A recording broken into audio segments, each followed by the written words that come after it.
Call to order. Committee Secretary, please acknowledge the House members and guests physically present today, as well as those attending via Zoom. May we now acknowledge the House members and other members of the House of Representatives and the officials of the Department of National Defense physically present and those attending via Zoom today's budget hearing. Senior Deputy Speaker Gloria Macapagal Arroyo, Majority Leader Manuel Jose Manix Dalipe, Deputy Majority Leader Wilter Palma, Senior Vice Chair Stella Luz Kimbo, Vice Chair Mercedes Alvarez, Vice Chair Raul Angelo Bongalon, Vice Chair Horacio P. Sansing Jr., Representative Joseph Stephen Caraps Paduano, Representative Arnan Panalingan. Other members, Rep. Loreto Acharon, Rep. Raul Daniel Manuel, Representative Raul Buboy Tupas, and via Zoom,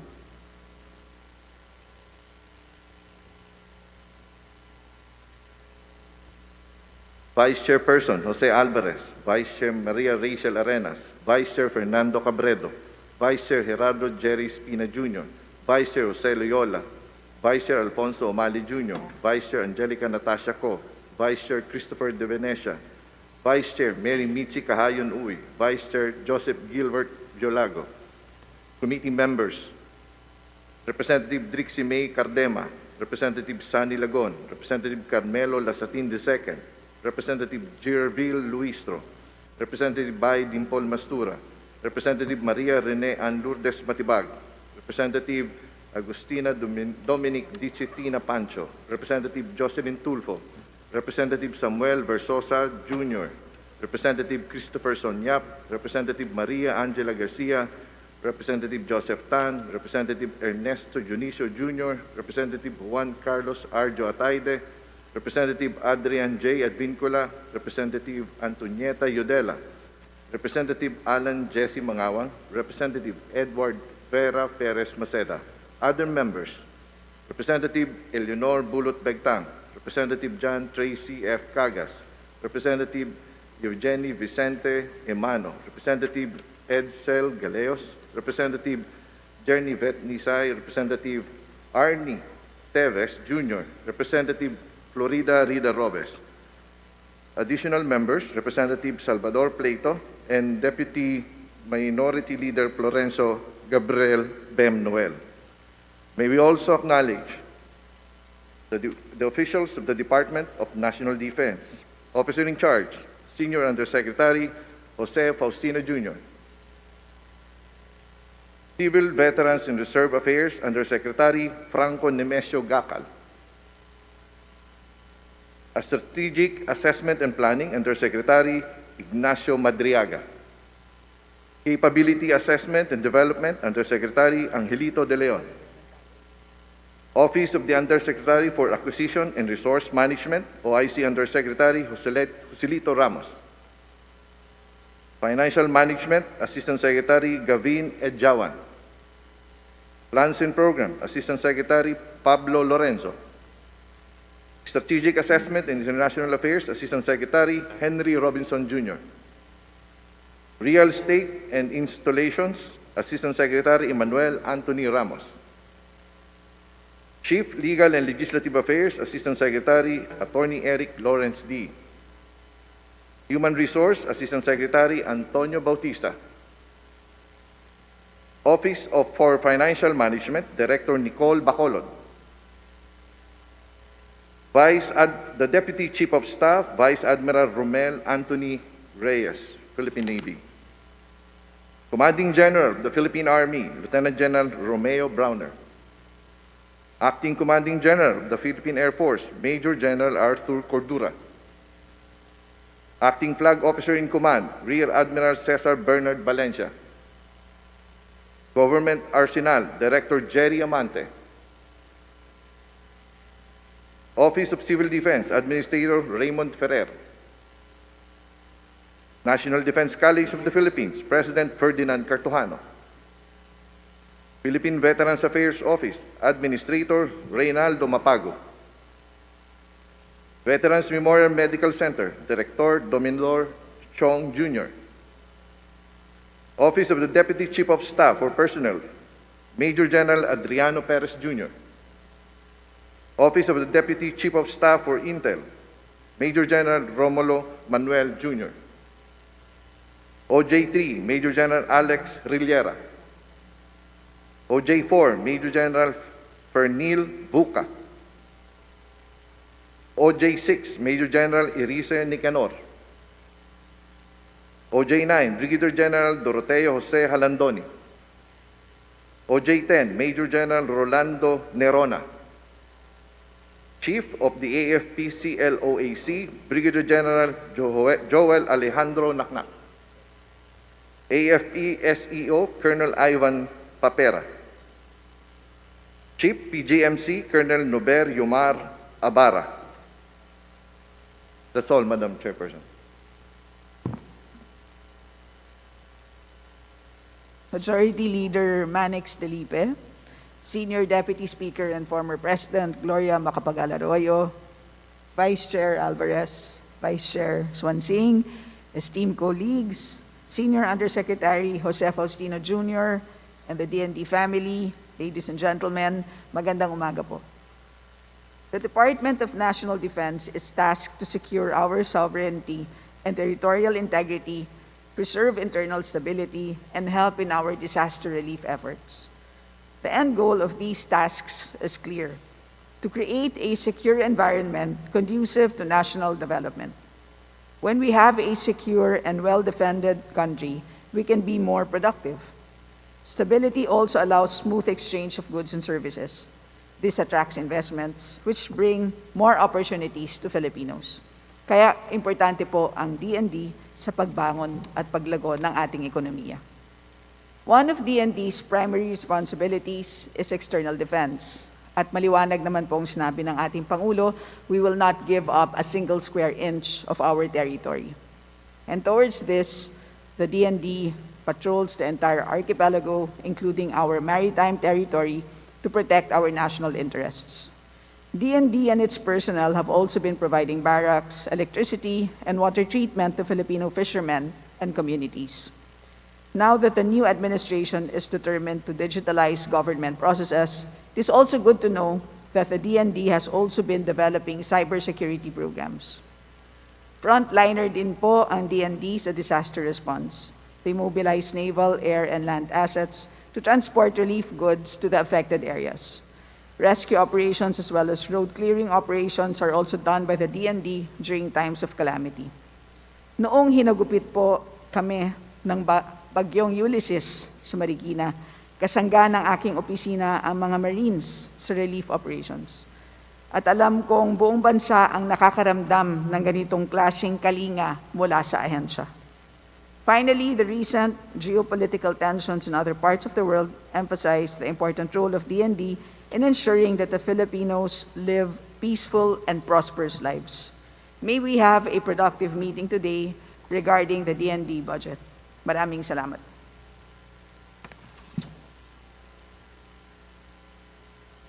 And at this point, I would like to inform the DND family that your lead sponsor for the budget defense is Representative Mercedes Alvarez of the 6th District of Negros Occidental. Kasama po niya as co-sponsor is Representative Horacio P. Swansing Jr. of the 2nd District of Sultan Kudarat. So sila na po ang inyong magiging sundalo sa mga debate po natin sa plenaryo, which will begin next week. And at this point, I would like to recognize Vice Chair Mercedes Alvarez for her opening statement. Thank you, Senior Vice Chair Kimbo. Senior Deputy Speaker, former President Gloria Macapagal-Arroyo, Majority Floor Leader Manix Dalipe, on behalf of our Chairman Zaldico, our Senior Vice Chairman Stella Kimbo, fellow members of the committee and congressional staff, to our DND family, headed by Senior Defense Undersecretary Jose Faustino Jr., fellow legislators and guests monitoring via Zoom, ladies and gentlemen, mayong aga sa inyong atanan. Esteemed colleagues and partners in good governance, It is with pride that I express our support for the Department of National Defense. This key national agency, as some of you may know, is no stranger to me.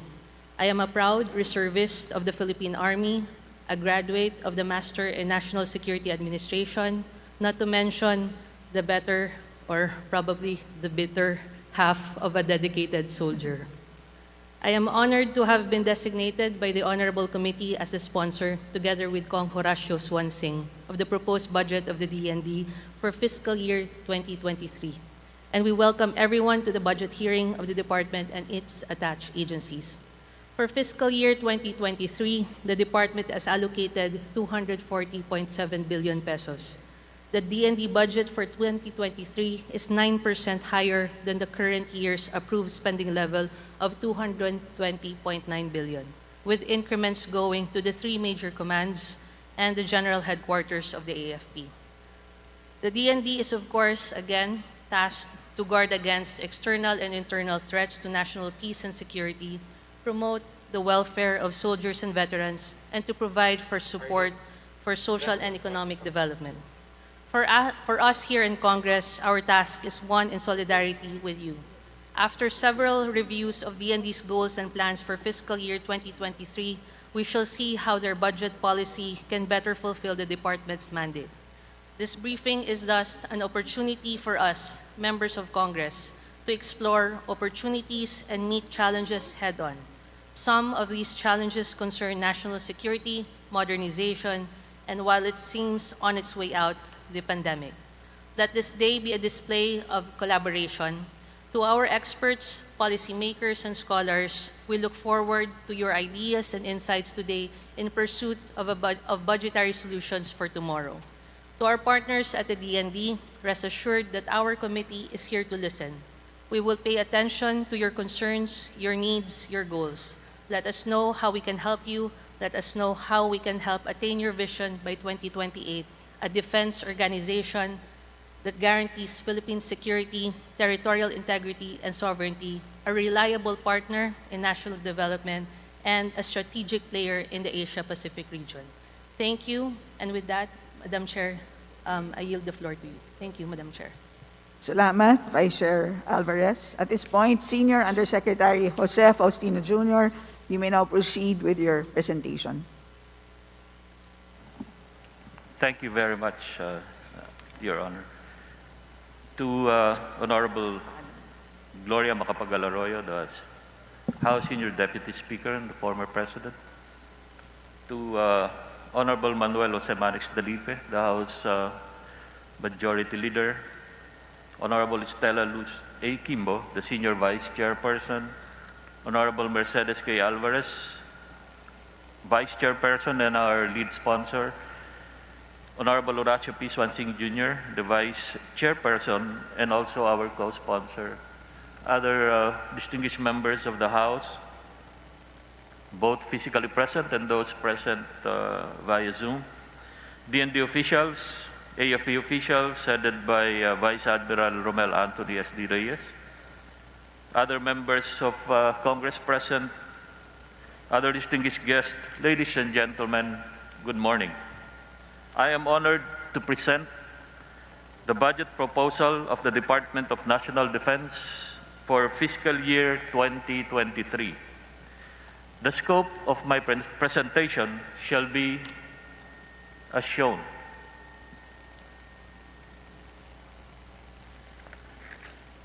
For our mandate, pursuant to Executive Order Number 292, as amended by EO 112 series of 1999, the DND is mandated to maximize its effectiveness for guarding against external and internal threats to national peace and security, promote the welfare of soldiers and veterans, and provide support for social and economic development. For our mission, in line with this mandate, the mission of the DND is to defend against external and internal threats to territorial integrity and sovereignty and promote the welfare of people in order to create a secure and stable environment conducive to national development. For our DND Trust, to pursue our mandate and mission we have 10 program thrusts for this administration as follows: sovereignty and territorial integrity, internal security and stability, disaster resilience and climate change adaptation, cyber defense, modernization, capability and capacity development, protection of cognitive domain, security cooperation and engagements, reserve force development, and also welfare of soldiers, veterans, and finally, legal and legislative agenda. Allow me to present the organizational outcome and performance targets of the DND bureaus under the PREXI structure or the program expenditure classification. For 2023, to attain the desired level of support to force employers in prescribed readiness condition, the Philippine Army targets to maintain 243 tactical battalions and 86 ready reserve battalions with 89% and 78% operational readiness respectively. It also aims to achieve 90% effective strength of tactical battalions that can be mobilized within 1 hour as dictated by higher headquarters. The Philippine Air Force, on the other hand, aims to provide 100% support of its Tactical Air Operations Group to the unified commands. To achieve this, the Air Force shall maintain 169 various types of aircraft in its inventory and respond to 90% of its flight-directed mission within 1 hour and achieve 100% of its target flying hours. Similarly, for the Philippine Navy, it aims to provide all of its naval units to the unified commands. To attain this, it shall deploy and sustain 118 of its units for utilization, prepare 35 units for deployment, and sustain 137 force-level support service units. The General Headquarters, Armed Forces of the Philippines, shall deliver its organizational outcome of protecting the sovereignty of the state and the Filipino people through its 3 programs, namely Joint Force Planning, Joint Force Operations, and Joint Force Capability. For the Joint Force Planning Sub-Program, GHQ commits to formulate, review, and revise 234 military plans and policies. Under the Joint Force Operations Sub-Program, it shall conduct 140 bilateral and multilateral engagements, 103,559 operations, and 5,944 security operations for the President, the First Family, visiting heads of state, and other distinguished personalities. For the Joint Force Capabilities Program, the GHQ likewise commits to provide quality healthcare treatment and services to 10,852 military personnel and dependents, treat 90% of patients with the accepted length of stay per case, and provide training for 1,300 PMA cadets and 146 military students of the Command and General Staff College. Lastly, for the AFP Modernization Sub-Program, the GHQ aims to have 10 acquisition decision memorandum approved. May I now present the performance targets of the DND civilian bureaus for 2023. The DND proper, or the Office of the Secretary, commits to accomplish 100% of its targets based on DND proper policies and 80% of its policies and strategies accepted by the President and the Cabinet. To attain this, DND proper shall develop 103 key document products in accordance with the implementation of the Defense System of Management, or DSOM, 99 KDPs for our international defense and security engagement, and 1 DND-wide program performance and budget execution review, or Papa Bear report. Meanwhile, in order to achieve 100% supportability of AFP small arms ammunition requirements for 2 basic loads, the government arsenal shall continue to manufacture full 40 million rounds of small arms ammo with a 98% acceptance rate of its manufactured output based on standards.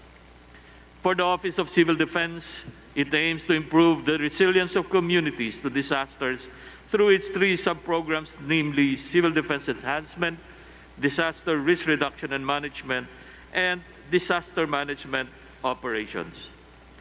OCD's Civil Defense Enhancement sub-program shall capacitate 1,663 volunteers and local DRRM officers and maintain 18 operation centers. On the other hand, through its Disaster Risk Reduction and Management sub-program, OCD aims for 70% of the participants to rate the trainings at least satisfactory, and also targets to assess 100% of Gawad Kalasag entries submitted by different agencies and sectors.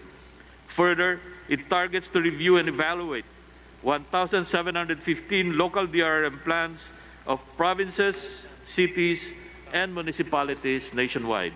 Lastly, for the Disaster Management Operations sub-program, OCD aims for 100% of requests for non-food items of disaster-stricken LGUs that are acted upon, as well as the conduct and support to slow onset and sudden onset hazards. In addition, OCD endeavors to ensure 100% accomplishment and operations conducted and supported in response to planned events. The National Defense College of the Philippines is responsible for the capacity improvement of defense and security leaders. For 2023, it commits to produce 21 research papers and 10 publications on defense and security policy studies. It shall likewise continue to conduct the Masters in National Security Administration course with 65 enrollees and graduates.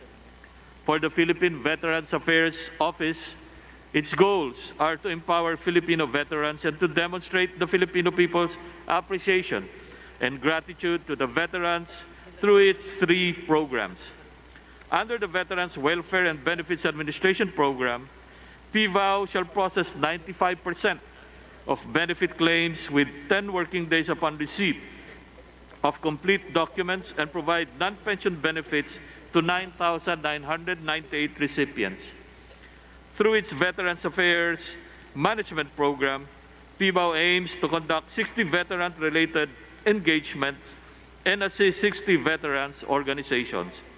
Under its Veterans Memorial and Historical Preservation Program, PVAO shall also maintain 9 existing shrines, conduct 13 veterans celebratory events, and produce 4 publications.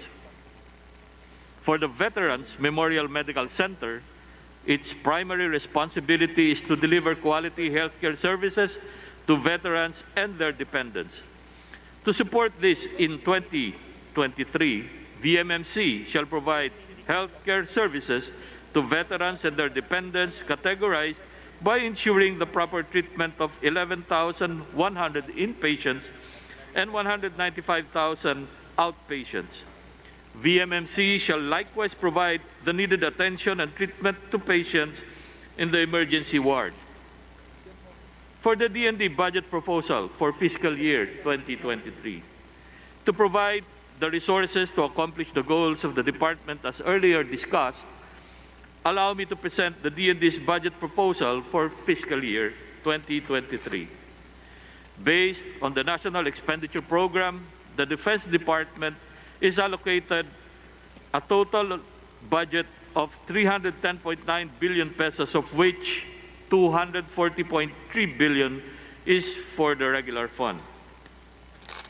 The regular fund is distributed as follows: 138.4 billion or 44.52% for personal services, 58.6 billion or 18.85% for maintenance and other operating expenses, and 43.3 billion or 13.93% for capital outlay. The allocation for veterans and AFP pensioners, which is under the Pension and Gratuity Fund, is 70.6 billion pesos or 22.7% of the total budget proposal. Compared to the DND budget for this year, our fiscal year 2023 budget proposal is higher by 9% or 19.8 billion pesos. The variances for each expense class are as shown. Personal Services with additional 9.7 billion pesos, MOE with an increase of 4.4 billion, and capital outlay with an increase of 5.7 billion. The distribution of the regular allocation based on the prescribed budget structure and how it compares to the fiscal year 2023 budget is shown as follows. Operations and locally funded projects increased by 4% and 38% respectively, while general administration and support or gas increased by 12%.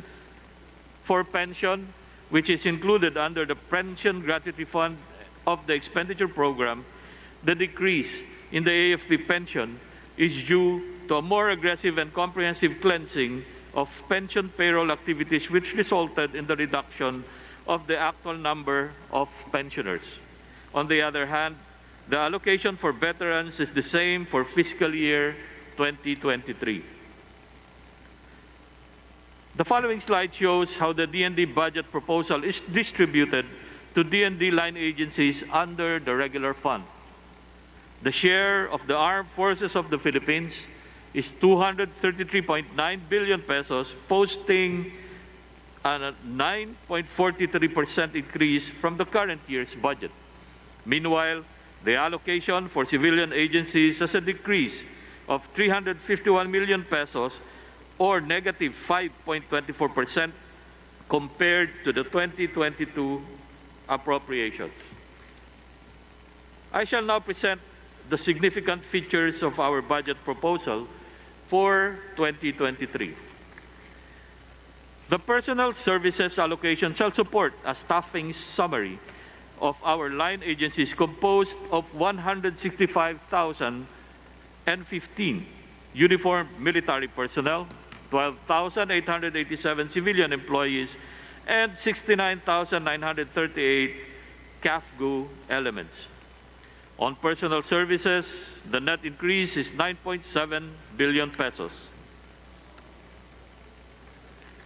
The significant increase can be attributed to the following: 2.6 billion for the adjustment in pay and allowances due to actual data, 790 million for the requirements of filling up positions, 2.8 billion for the terminal leave and retirement gratuity benefits, 5.8 billion for the recruitment of additional 7,062 troops, 789 million for the continuous operationalization of 11 ID or 11th Infantry Division to include the newly activated infantry battalions this year, and 170 million for the additional hazardous duty pay of military uniformed personnel assigned in province of Sulu. The decrease for the 3.3 billion for Personnel Services is as shown. On the other hand, the net increase in maintenance and other operating expenses, or MOE, is 4.4 billion pesos.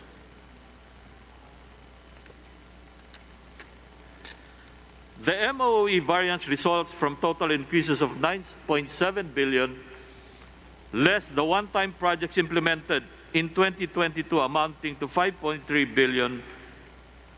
The proposed MOE increases in the 2023 are intended for the following projects and activities: 1.3 billion for inflationary adjustments, 2.8 billion for the additional funds for fuel, oil, and lubricants due to significant price increase, 1.3 billion for the operationalization and sustainment of Naval Operating Base in Subic, 1.2 billion for aircraft maintenance fund requirements, 720 million for additional fund for ammunitions, 681 million for MOE for equipment acquired as part of the capability upgrade program and capital outlay projects, 541 million for the expansion for existing programs, activities, and projects, 241 million for the operationalization of 11 ID, 190 million for the requirements of additional authorized troop strength,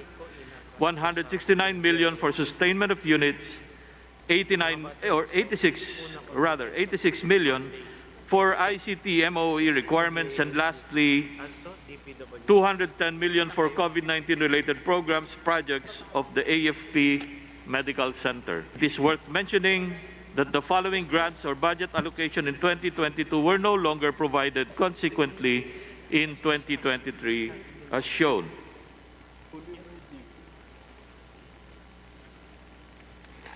On capital outlay, there is a net increase of 5.7 billion pesos.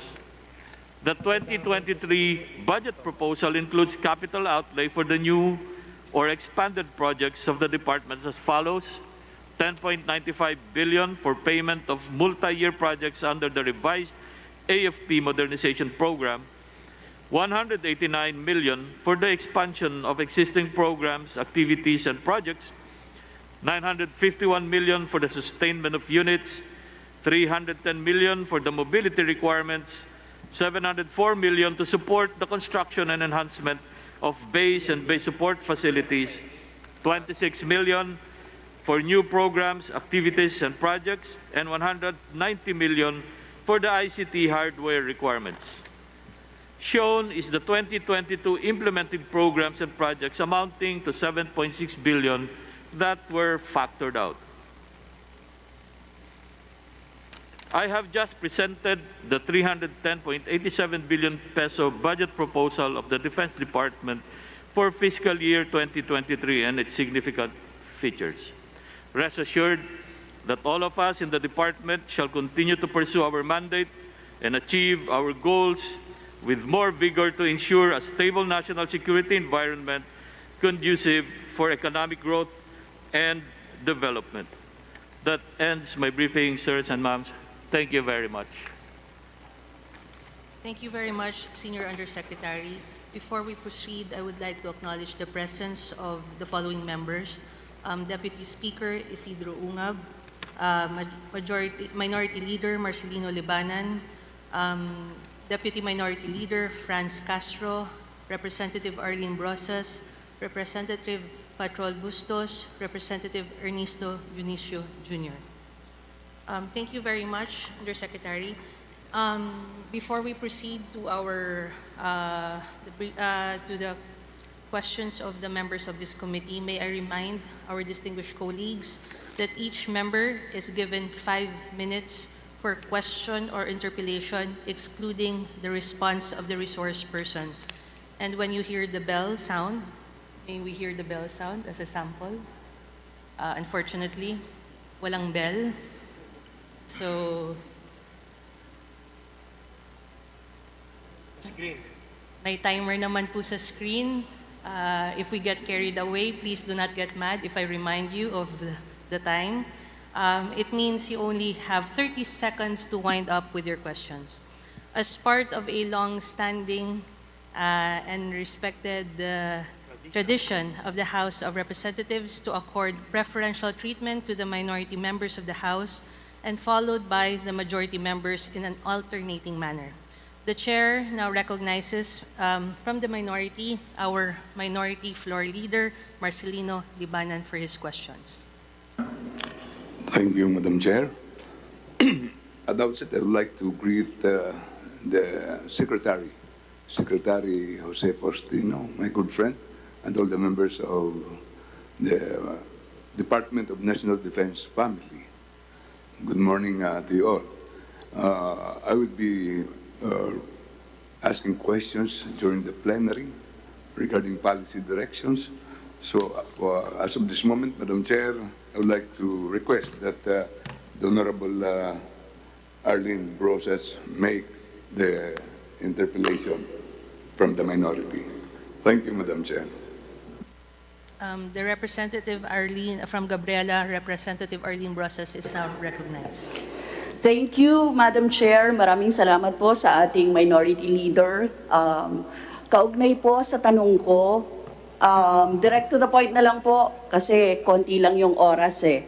So, Madam Chair, according to the Court of Appeals, some military officers and other officials are accountable for the enforced disappearance of labor organizers Elizabeth Loy Magbanwa and Alipio Ador Huat the CA instructed the military to utilize all technical and modern technological resources at its disposal to assist in locating their whereabouts, and once and for all, determine the truth behind their continued disappearance. Ano na po ang ginagawa ng Department of National Defense hinggil dito? Thank you, Madam Chair. Thank you, ma'am, Your Honor, for that question. As a background for that, on September 9, the Court of Appeals released a resolution granting the petition of Magbanua and Huat's families to issue a writ of amparo in favor of the missing unionists. The writ of amparo grants the petitioners a permanent protection order. The respondents' name in the petition filed by the trade union leaders' relatives were Armed Forces of the Philippines or the Chief of Staff of the AFP, Lieutenant General Bartolome Vicente Bacaro, retired generals, and that's me, Your Honor, Jose Faustino Jr. and Ricardo De Leon of, I think he's with NICA right now, and Philippine Army Commanding General Lieutenant General Romeo Browner. Army Acting Chief of Staff, Major General Roy Galido, AFPD Chief of Staff for Intelligence, Major General Manuel, and Deputy Chief for Civil Military Operations, Brigadier General Nolasco Mirpin, were also named in the petition. Madam, Your Honor, the Defense Department and its bureaus are duty-bound to abide by the nation's laws and respect human rights. We believe in our judicial processes and that they must be allowed to run their course. As such, we shall comply with the order of the Court of Appeals to ascertain the truth behind the disappearance of the missing activists. The department is committed to its mandate of protecting our people. Thus, the DND issued a directive to the Armed Forces of the Philippines to comply with the Court of Appeals issuance of a privilege of the writ of amparo. The AFP shall thus direct its units and coordinate with the appropriate law enforcement authorities in compliance with the order of the court and determine the circumstances of the matter at hand. Thank you, Madam, Your Honor. Thank you, Madam Chair. The military has to submit a report, no, to the CA within 6 months. So, kanina po ang tanong ko ay ano na ang ginagawa ng military in compliance dito? Ang sinabi niyo po sa akin, directives ang binigay ninyo. What exactly did you do, Madam Chair, dito sa usapin na ito? Ano po yung konkreto? Yes, Madam Chair, Your Honor, thank you again for that question. Right now, the Armed Forces of the Philippines is, as represented by the Deputy Chief of Staff right now, the investigation is ongoing, Madam Chair.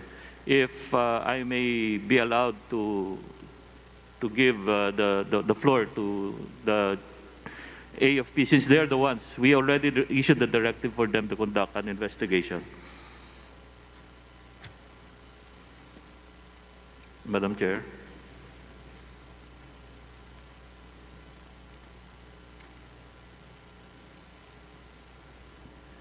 May we ask the person in charge to answer the question? Yes, ma'am. For the information of the body, we just received the Court of Appeals resolution last 12 September. And we issued, the Department of National Defense issued a directive to the Armed Forces of the Philippines to comply with the Court of Appeals issuance of a privilege of right of amparo. Thus, we issued that 13th of September, ma'am, with the immediate action. We required the Armed Forces of the Philippines to come up with an immediate action. Madam Chair. Madam Chair, so ibig sabihin wala pa po. Kasi ang directive ng CA ay speedy probe dahil every day, no, kada isang araw ay napaka-importante para po sa mga pamilya nung nawawala. And you're saying na September 12 po, ninyo natanggap, how many days na mula noon at wala pa po kayong ginagawa. Sino-sino yung nagpo-probe? Anong investigation team? Ano na po yung ginawa nun? O kahit man lang magbukas ng ilang kampo para po mahanap kung nasaan exactly, no? Kasi yun po yung directive sa inyo speedy probe. Kaya actually, nag-deadline ng 6 months So, a few days after po matanggap ng CA, directive pa rin lang ang naibigay ninyo, Madam Chair. Madam Chair, if I may. if I may answer, may we allow the armed forces, because the directive was given and there was already initial investigations being conducted by the armed forces of the Philippines. Yes, thank you, Madam Chair. As mentioned by the Senior Undersecretary, a directive has been given to the armed forces. Even before the Court of Appeals directive, the armed forces have been continuously conducting its own inquiry and at the same time coordination with the other government agencies like the Philippine National Police on the whereabouts of these individuals.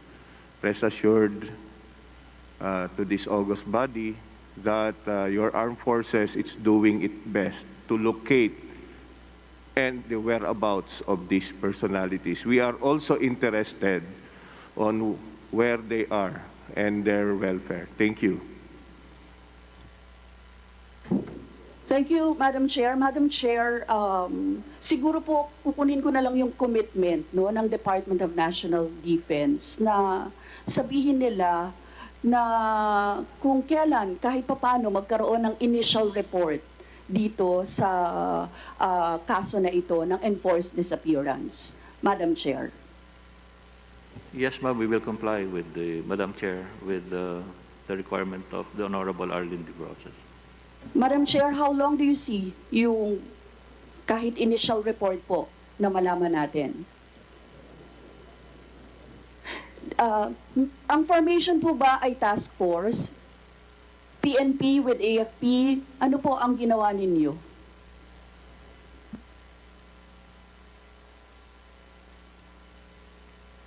We have already actually mentioned this and given directives to our units on this matter, Madam Chair. As to the exact time, sad to say because we are also following a process and the Armed Forces is a big organization and we are also coordinating with the other agencies. But rest assured we are onto this and as soon as we have ample information from our units, we will inform the department accordingly. Thank you. Thank you, Madam Chair. Mukhang hindi pa po ako makakuha ng commitment. But anyway, Madam Chair, baka sana sa plenaryo po ay mabigyan nyo na ako ng any updates after this para po makonsulta kung sino yung mga tao na nag-iimbestiga. Kung nasa preliminary investigation, sino-sino po yung nandyan na nag-iimbestiga and every detail po sana makuha namin. Maraming salamat, Madam Chair. Madam Chair, my next question is on the joint military exercises po. In March 2022, the Philippines and US held the biggest joint military exercises in 7 years. Meron pong 9,000 troops sa annual balikatan exercises. Magkano po yung ginastos ng gobyerno natin sa joint military exercises with US? Thank you, Madam Chair, for that question. Will you allow us, ma'am, to get the figures? Thank you.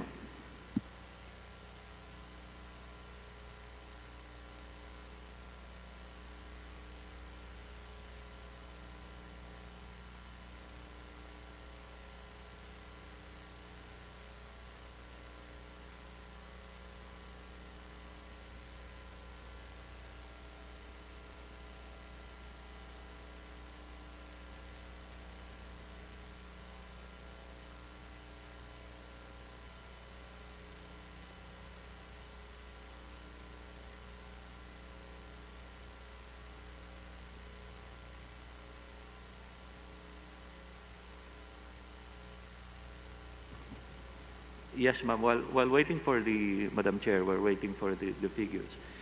We conduct Baligatan every year as under the ambit of the Mutual Defense Treaty and as being implemented by the Mutual Defense Board and Security Engagement Board. For the past year, because of COVID, medyo nalimit po yung participation natin dito. But we had a big exercise this year. We're just getting the numbers of the amount of that we have spent here, but most of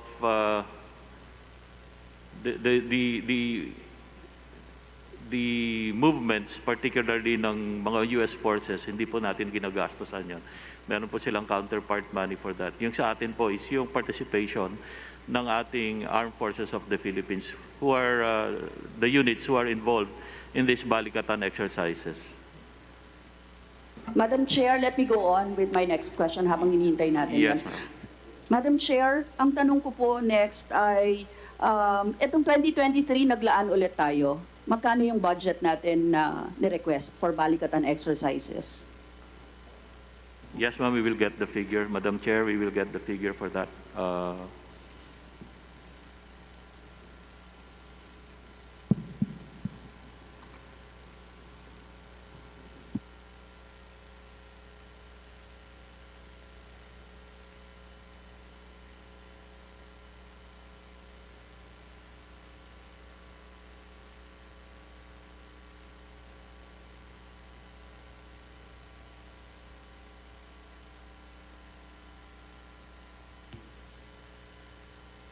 Madam Chair, if I may, for 2022, for this year, the Balikatan budget was 47 million. 47 million po ang ginastos ng ating Armed Forces of the Philippines. And this involves only the units ng Armed Forces of the Philippines because, as I said earlier, our counterparts have their own budget for that. The participation of the Armed Forces of the Philippines cost us 47 million. For this year, we have, for next year, 2023, we have allotted 48.4 million, Your Honor, Madam Chair. Thank you, Madam Chair. Madam Chair, meron ba tayong breakdown ng mga amounts na ito kung saan napunta? Yes, ma'am, we have a breakdown for this, but if we be allowed to submit it, we are more than willing to provide the Honorable Arlene D. Brosas with the Honorable Body with the figures. Yes, thank you, Madam Chair. Last question na lang po. Under sa Horizon 3 ng AFP Modernization Program, ano po yung mga proyekto na nandito at alin po yung inaprubahan ng Pangulo particular? May I, Madam Chair, again, turn the floor over to the Deputy Chief of Staff, Mr. Purdy. Thank you, Madam Chair. Thank you, sir, for that question. The revised AFP modernization program, as mentioned, that we have 3 horizons. The Horizon 3 will formally start on 2023 for the next 5 to 6 years. Now, the revised modernization program envisioned for Horizon 1 is to enhance the internal security capability of the armed forces and to have address a minimum credible posture for the West Philippine Sea. For Horizon 2 is to continue to have a credible defense posture in the West Philippine Sea and to complete the internal security posture or capability. For Horizon 3 is to have a credible defense posture for the territorial, to the whole sovereignty of the country, Madam Chair. So these are the objectives of the Horizon 3 of the modernization program. As to the specific projects, may I inform this august body that with the new administration, especially by the Department of National Defense, a mandatory review was, we were directed to conduct a mandatory review on the remaining projects for Horizon 2 and to review the Horizon 3 project. So this is still a work in progress, Madam Chair. Thank you very much. Thank you, Madam Chair. Ang tanong ko po ay alin yung mga inaprubahan ng Pangulo? Kasi kung maaalala po natin, 300 billion, 2018 to 2022, yung Horizon 2. Ang acquisition po dyan, multiple launch rocket systems, light tanks, armored recovery vehicles, multi-role fighter aircraft, frigates, tsaka submarines. Ngayon po, ang tinatanong ko lang po, ano yung mga i-acquire ngayon at ano yung inaprubahan ng Pangulo? Kasi Madam Chair, sinasabi ng DND na well, yung nangyayari sa West Philippine Sea, yung agresyon ng West Philippine Sea, isa yon sa mga gustong tugunan. Pero nitong Hulyo lamang, may namataang mga Chinese militia vessels sa WPS. Ngayon, gusto po nating malaman, bakit tayo maglalaan ng magkano? 45 billion again for the AFP modernization para protektahan yung WPS, pero nakakapasok pa rin yung mga Chinese military vessels. Yun lang, Madam Chair. Thank you, Madam Chair. The game-changing assets acquired through the revised Armed Forces of the Philippines modernization program are used for multiple functions. Major assets were acquired by the previous administration to project a credible defense posture. Critically, these assets are multifunctional and can be used for territorial defense, counterinsurgency, humanitarian assistance, and disaster response. And this underscores that we are building a sustainable capability portfolio that has value for money and is responsive for the widest possible gamut of threats. At the height of the country's COVID-19 pandemic, our assets in the AFP were utilized to bring much-needed medical supplies, vaccines, and other relief items to various parts of the country, especially in geographically isolated and disadvantaged areas. So, ma'am, for Horizon 3, the priority projects under the third horizon are subject to budgetary considerations and approval of the President. So hindi pa ma'am ito, wala pang na-approval na project for Horizon 3. In summary, the program capabilities, for Horizon 3, the AFP aims to establish a credible defense posture through the complete acquisition of capabilities for territorial defense. This horizon will commence next year, and we are hopeful for the support of Congress in funding the projects that will augment our capabilities to patrol and protect our maritime and air domain, especially in our strategic border areas. Madam Chair. So, Madam Chair, wala pang inaaprubahan ang Pangulo. The Chair respectfully reminds Representative Process that your time has expired. Yes, Please Madam wrap up. Chair. Thank you, Madam Chair. Actually, that's my last question na po doon sa ano. Wala pang inaaprubahan ng Pangulo. Wala pa po. Thank you, Madam Chair. Maraming salamat po, Madam Chair. Thank you, Representative Process. I now recognize Representative Horacio Swansing for his questions. Thank you, Madam Chair. Good morning, everyone. I would like to focus on the 10-point agenda by DND under President Marcos' administration. Why is it that this 10-point agenda is necessary, Madam Chair? If I may, Madam Chair, thank you. Thank you, Your Honor, for that question.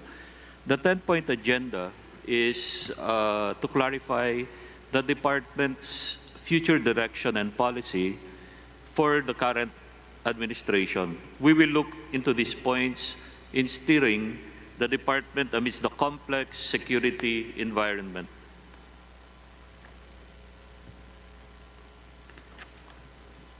Your Honor.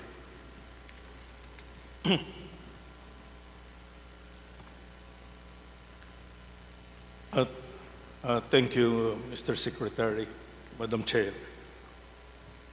In one of the 10-point agenda, DND will support the initiative of NTF LCAC. Can you expound on this, Mr. Secretary, Madam Chair? Madam Chair, thank you. Yes, sir, Your Honor. Thank you, sir. We have proven that the National Task Force, or our efforts of the National Task Force to end local communist armed conflict, has been the game changer. Has been the game changer, and these are the data that support. Since the implementation, sir, of NTF LCAC 2019 to present, the following are the significant accomplishments of the Armed Forces of the Philippines as the head agency of the Pledge Cluster and, of course, the Department of National Defense. We have cleared communist terrorist groups, controlled barangays. We have redirected sectoral front organizations.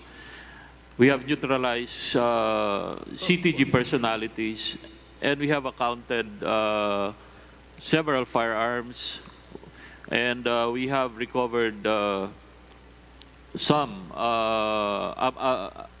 big number of anti-personnel mines, and more importantly, we were able to dismantle this time around 60 guerrilla fronts.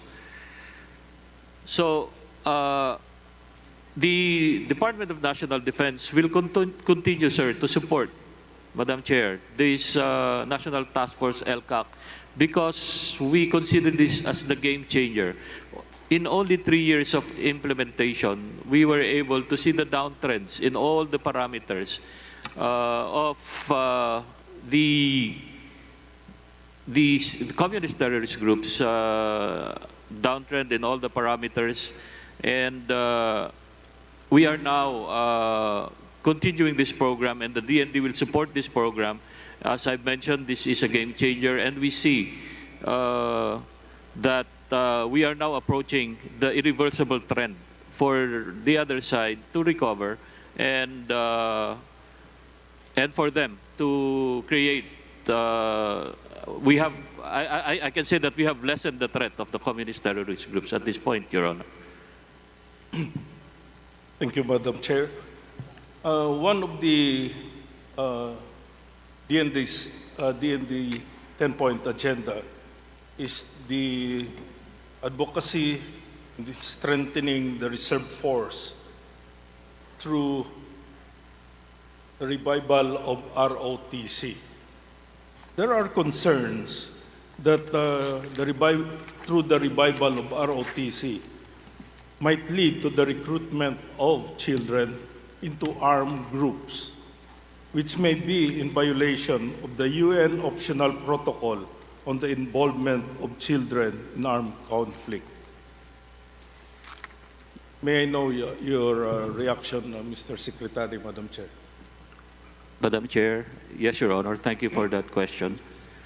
The department is currently working with other agencies to come up with a comprehensive recommendation to the legislators to bringing ROTC back in the school curriculum. There is a comprehensive discussion in which the President gave his support for the promulgation of the law with necessary provisions that are beneficial for the country, and the Department of National Defense, particularly the Armed Forces of the Philippines, should prepare for in anticipation of that law. The proposed new ROTC program will engage our youth, providing them with relevant skills and knowledge necessary in our current situation.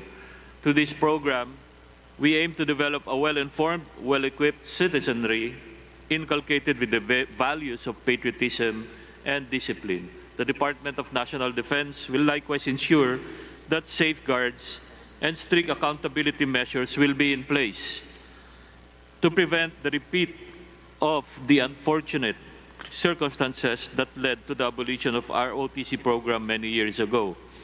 Likewise, in the instrument of ratification for the optional protocol to the Convention of the Rights of the Child in the involvement of children in armed conflict, which the Philippines is signatory to, we declared that while the minimum age for voluntary recruitment into the AFP is 18 years old, students, cadets, trainees can be below 18 years old for purposes of training. That is why the age of cadets under the old ROTC system was never questioned, nor was the minimum age for entry at the Philippine Military Academy, which was pegged at 17 years old. Lastly, we have to emphasize the ROTC cadets are not conscripted into the military and expected to fight wars during their 2-year training. While some cadets may opt to join the regular force after they finish their voluntary advanced ROTC in college, mandatory ROTC will not automatically make our grades 11 and 12 students part of the armed forces of the Philippines. Your Honor, Madam Chair. Thank you, Madam Chair. One of the program of DND is the TCAS program, together with the DPWH. May I know, Madam Chair, what is the accomplishment of the TCAS program of DND as of this time? Thank you, Madam Chair. Thank you, Your Honor.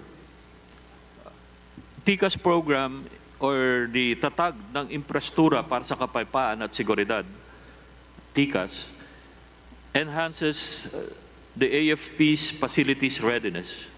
Aside from improving the AFP's inventory and strengthening our presence in our strategic border areas, the Department of National Defense pursues the improvement of the AFP's facilities across the country.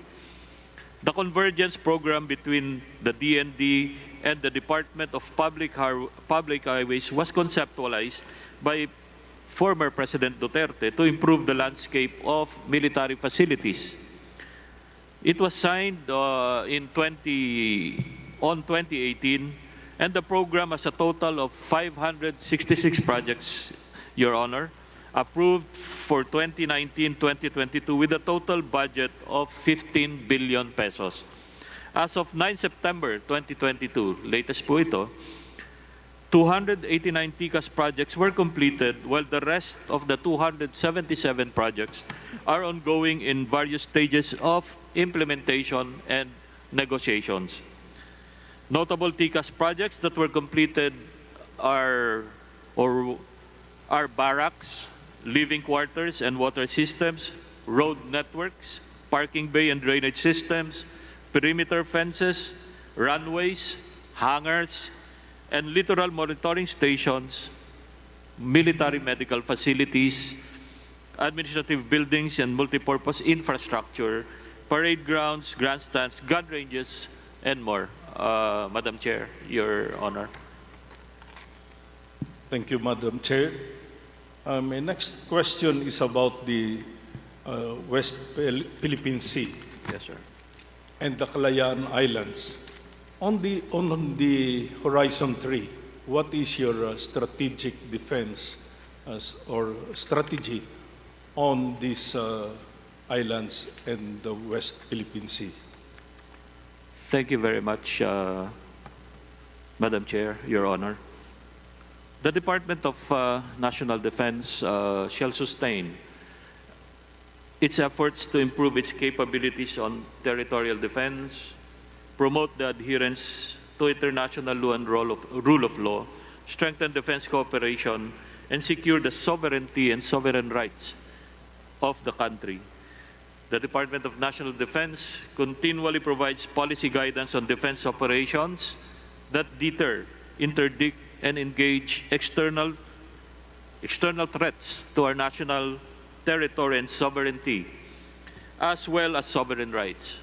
Territorial defense efforts of the Armed Forces of the Philippines converge in the strategic areas such as Batanes in the north, the West Philippine Sea, and specifically in the islands of the municipality of Calayan in the western seaboard, Sulu, and shared borders with Malaysia and Indonesia in the south, and the Philippine Rise in the eastern approach. We shall heighten our cooperation with state and non-state partners to improve domain awareness and maritime security, as well as pursue engagements in the international arena to advance our interests on defense and security.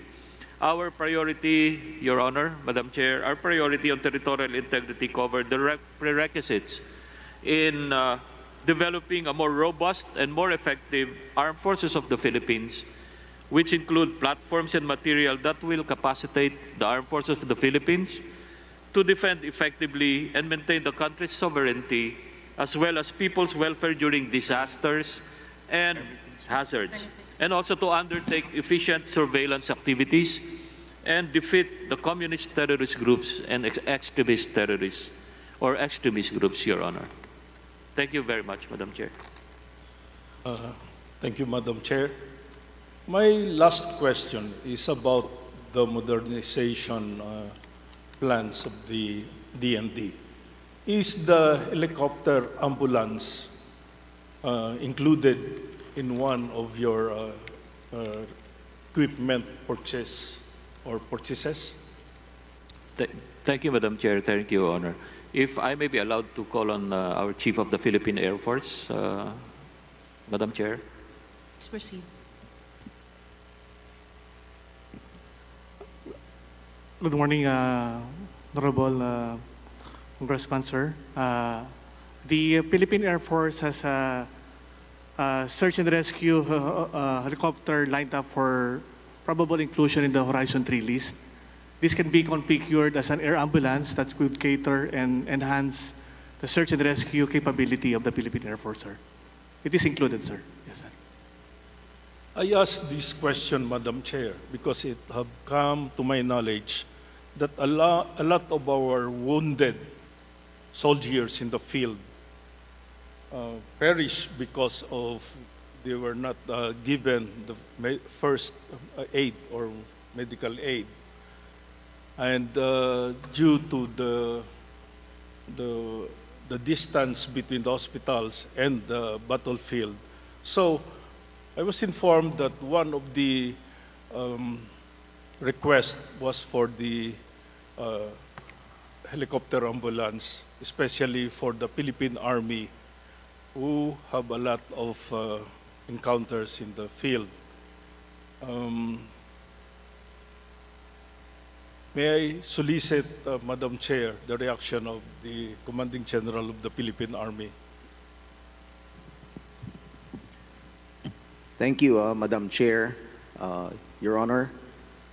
It is true that there are instances when our soldiers perish because of the lack of platforms that would bring them immediately to a treatment facility such as hospitals. So one of the solutions that we came up is the development of air ambulances for the Army Aviation Regiment, Your Honor. And right now, we have one air ambulance at the Army Aviation Regiment, and we are trying to add more of these assets.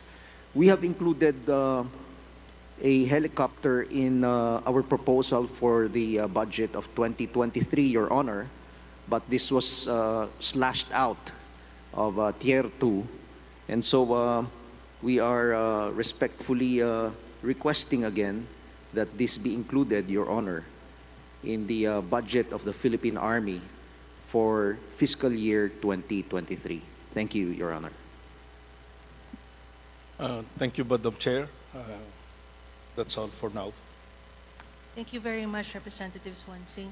As a follow-up question, the Minority Floor Leader, Marcelino Libanan, would like to ask. Thank you, Question. Madam Chair. I heard the interpellation of Congressman Swansing.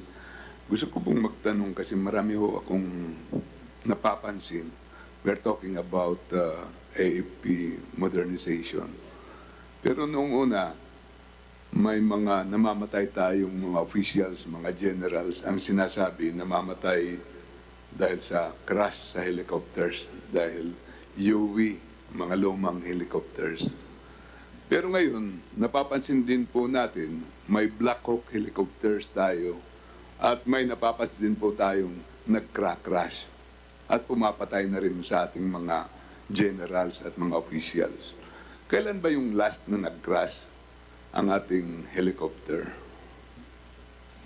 Thank you, Madam Chair. Thank you, Your Honor. May I request that Commanding General Philippine Air Force to please take the floor. Madam Chair, it is really unfortunate that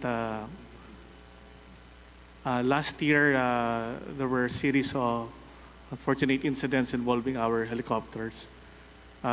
Mostly are the associated with the various factors contributing to the uneventful incidents. But we have investigated this as accidents, and we have made corresponding actions, no, both organizational, especially enhancing our safety management system po, sir. So yung mga nag-crash po na helicopter have been, like those who are involved, no, in our inventory, no, like the UH-1H Delta, these were already decommissioned po, sir.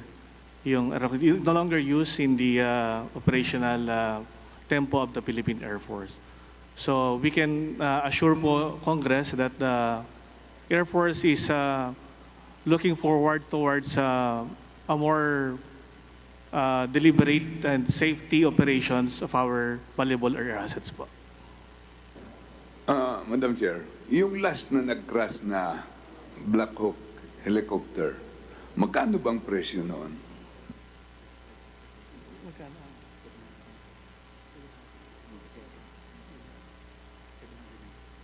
Ang isang Black Hawk po ay approximately it costs 797 million po, sir. Mahal. Kaya kailangan expert talaga yung humahawak dito. Marami po kaming naririnig na hindi mechanical, brand new. So malamang pilot error, expertise ng humahawak. Kaya bago mag-plenary, pwede bang bigyan ho ako ng report sa last 3 na nag-crash nating mga helicopters para at saka yung investigation report kung bakit, dahil napakasayang naman po nag-allocate tayo ng napakamahal na mga equipments pero biglang mag-crash na lang, napakasayang po. Pwede bang may bigay mo sa akin yung... We will provide this August body, Madam Chair. We will do that, sir. Yun lang po, Madam Chair. Thank you po. Thank you very much, Minority Floor Leader. We would like to recognize now Deputy Majority Leader Wilter Palma of Zamboanga, Sibugay. Deputy Majority Leader Palma. Morning. Thank you, Madam Chair. DND family, good morning. First, I just want to bring to your attention, particularly Article 2 of our, Section 3 of the Constitution. And I may be allowed to read, Madam Chair. Civilian authority is at all times supreme over the military. The Armed Forces of the Philippines is the protector of the people and the state. Its goal is to secure the sovereignty of the state and the integrity of the national territory. May I solicit from any of the DND family your reactions to this?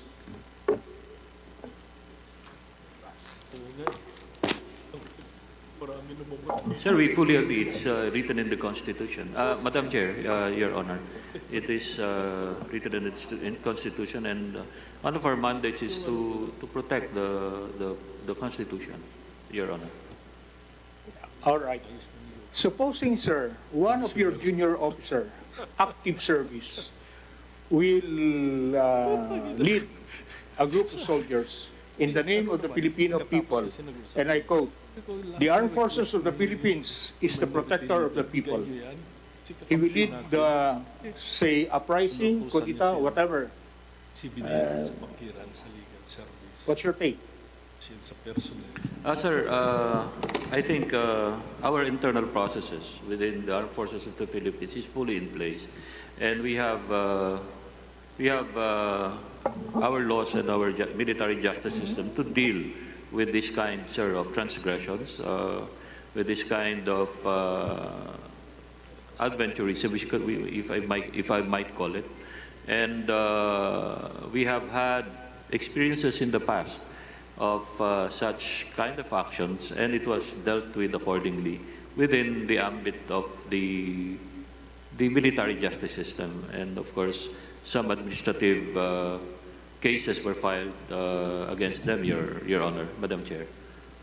So, Madam Chair, so we expect that the armed forces will follow to the letter as what is embodied in the Constitution. Yes, sir. Thank Your you Honor. very much. On the other hand, we experienced kudita the past few years among and between the military personnel. And what's the reason why? Sir, we were products, or I mean, like, we experienced those kinds of military adventurism when we were junior officers. I mean, some of us may not be involved, but we've seen it happen.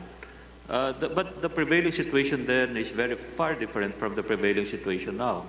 The situations then was rife with, I should say, military officers involved in not really, I should say, politically aware of what's happening. And there are some groups trying to influence or trying to recruit. And the sad thing about it is that these groups have political interests, and they see the military as a potent force to put forward their motives and their ambitions. And most of the young officers that were recruited before were these are new graduates. The idealism is very high, and these idealisms were used to the hilt, meaning the idealisms of the young officers were used in a different way, in a different manner. And but as I said, sir, the prevailing situations during that time is very different from what we have right now, Your Honor, Madam Chair. So, will you agree to me, Mr. Secretary, that the level of maturity is already on top of this? We are on top of the situation. Excuse me. Meaning, the level of maturity is already there, and we hope that there will be no repetition of what happened during the previous years, of the uprising or the adventurism of some officers, young officers for that matter. Yes, Madam Chair, Your Honor. I think we're past that adventurism mindset, Your Honor. The AFP tried so hard in building its reputation right now. Right now, the Philippines, the Armed Forces of the Philippines has one of the highest trust ratings and the approval rating at the moment because of the internal processes that we have implemented, and we continue to implement, Your Honor, Madam Chair. All right. I leave that, but I want to pursue, but I'll go to the other topic, which is the cause of the insurgency. Ano ba talagang cause ng insurgency, sir? Why is it 50 years when the insurgency was born, and up to now, we are still there. Ano bang cause na hindi natin pwede natin ma-resolve? Sir, you know, the insurgency lasted for 5 decades. All of us here, many of the active and the retired officers that are in front of you right now all of us experience this insurgency. And for 5 decades, we tried to, using different strategy on how to address insurgency. Now, it was only in the later part, or in the mid 2016, 2015 onwards, up to now, but particularly with the NTF LCAC, when it was instituted in 2018, late 2018, where we really, the government came into, the government came to a realization that insurgency really is not, the solution is not military. It is a realization that this problem of insurgency should be solved by the efforts of the whole nation, a whole of nation approach, a whole of government approach. In our experience in solving insurgency, particularly I came from Eastern Mindanao Command in Davao region in particular. The way we solved insurgency, and I'm sure, sir, in your area, because I've seen a very successful campaign in Honorable Palma's area, where we have gained a lot of successes when it comes to counterinsurgency. The key really is the participation of the local government units, the local chief executives, and the government agencies, the local and the national government agencies. You see, sir, this collaboration, simple, and we were able to solve the basic issues that are being used to recruit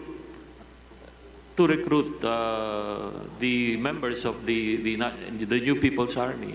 And right now, with the advent of LCAC, we were able to address these basic issues like farm-to-market roads, like basic utilities, water, light, and developments in the urban, in the GIDAS areas. So, sir, really, the game-changing nature of LCAC is to address the basic issues and the basic issues that spurs insurgency. Your Honor, Madam Chair. Madam Chair, if I may. Sir, one or two, anong root cause? If you cannot answer that, then I leave it to Sir, may I call on... Yes, sir. Thank you, sir. The root cause is there are certain groups that are taking advantage of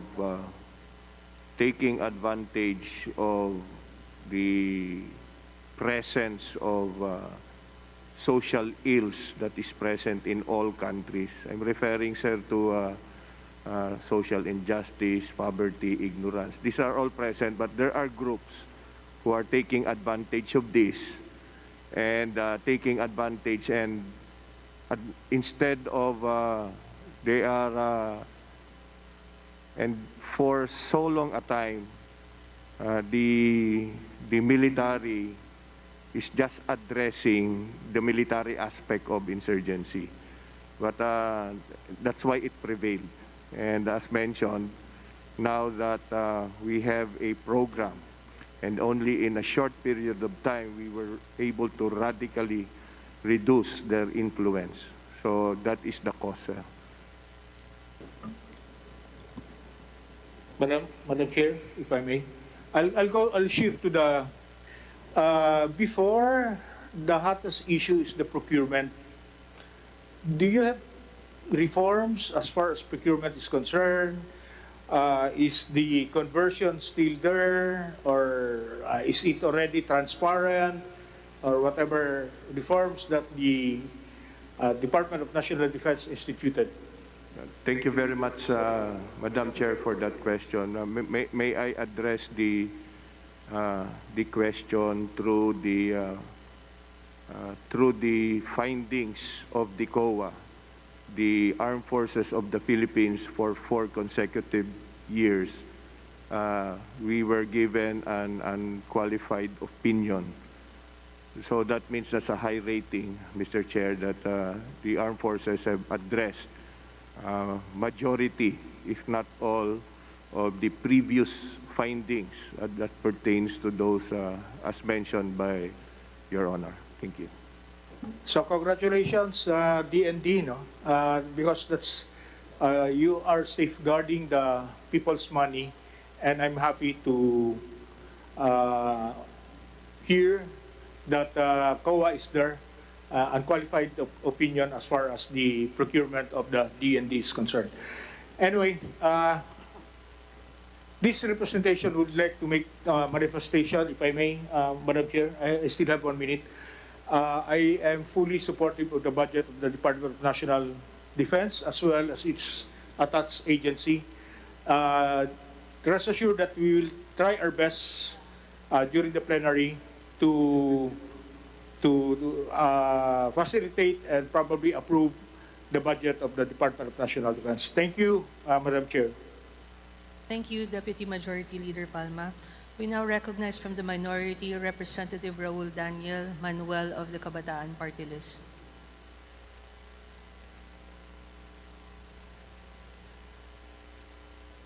Is he in Zoom or? Okay. For the meantime, we'd like to recognize from the minority, Deputy Minority Leader Franz Castro from ACT Teachers Party List. Thank you, Madam Chair. Magandang umaga po sa ating lahat at syempre po sa DND na pinangunahan po ni OIC Yusek Faustino. Unang tanong ko po, i-follow up ko lang po yung tanong ni Kong Arlene kanina, Arlene Brosas, about, tama po ba ang dinig ko doon sa 45 billion na modernization fund po ba ito? Madam Chair.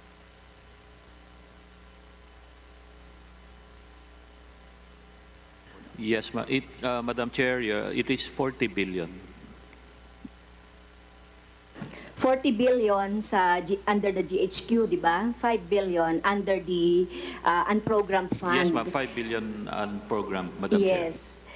Sabi nyo kanina under review itong budget inilalaan na budget para sa 2023. Bakit under review? Kasi when we are making the net, 'di ba dapat specified na yung mga expenses na gagawin niyo dito sa 45 billion.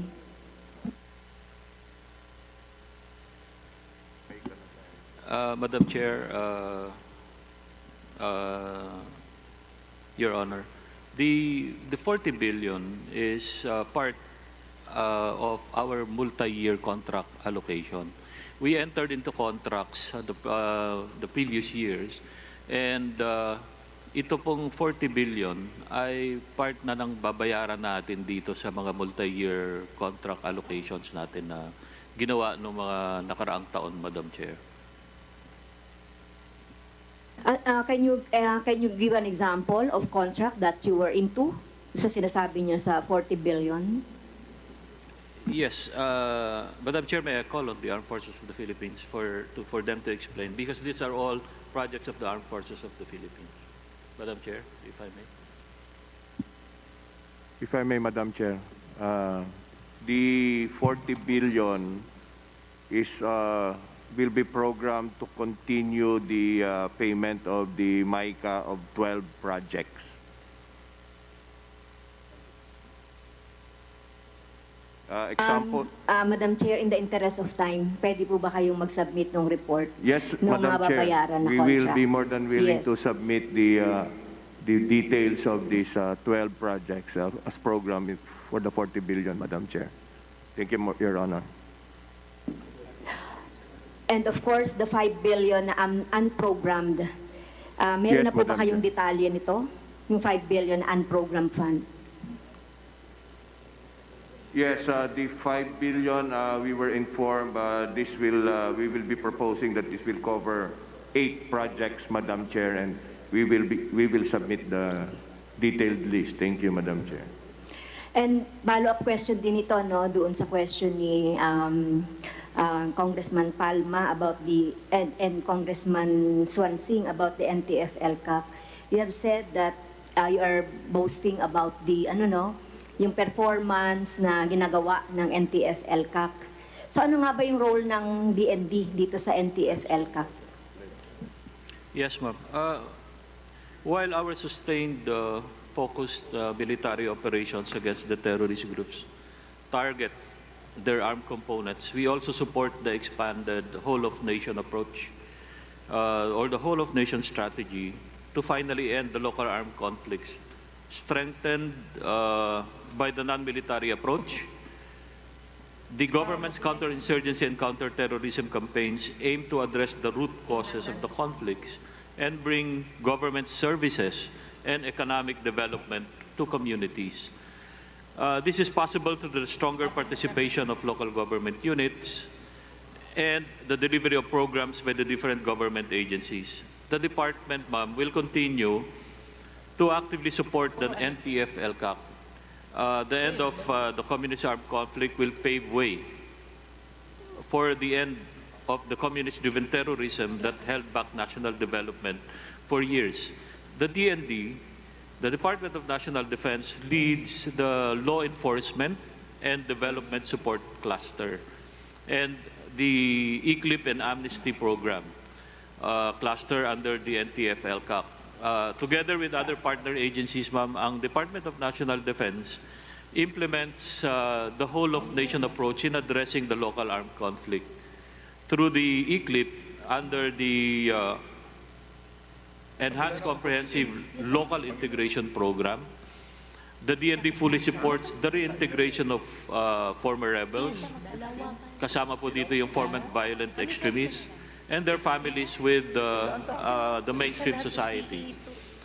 The DND, through the AFP, the Armed Forces of the Philippines, provides security assistance and collaborates with the lead and partner agencies for the delivery of services to ECLIP beneficiaries, ma'am.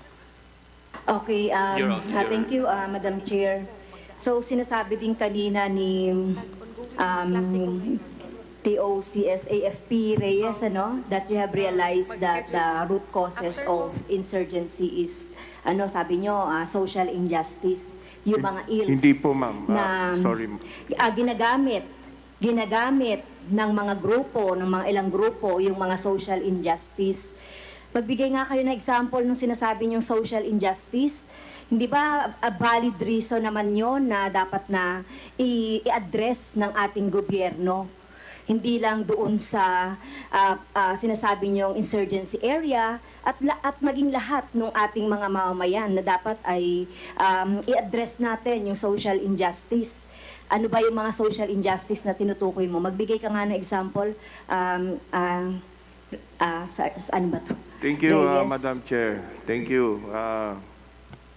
Totoo naman po talaga na merong mga, should I say, social ills ang lahat ng bansa.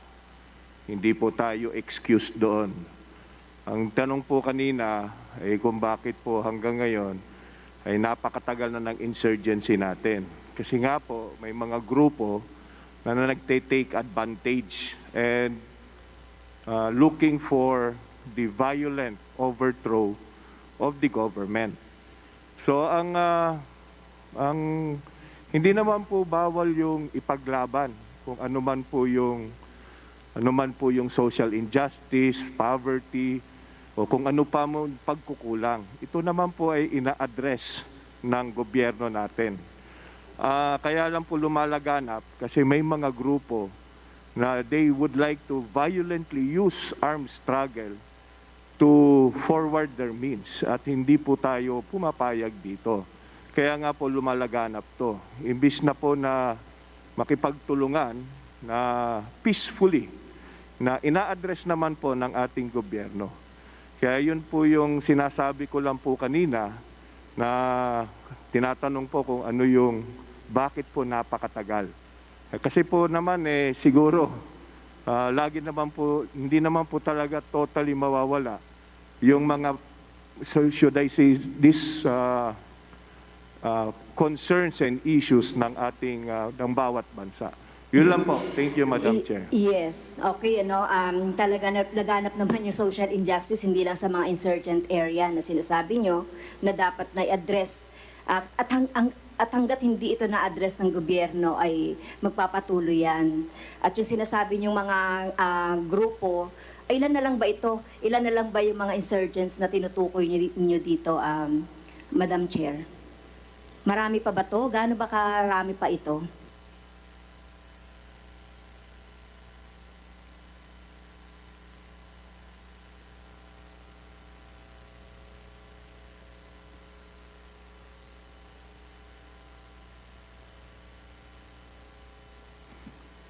Okay, thank you, Madam Chair. Based on the current, the latest assessment on the parameters,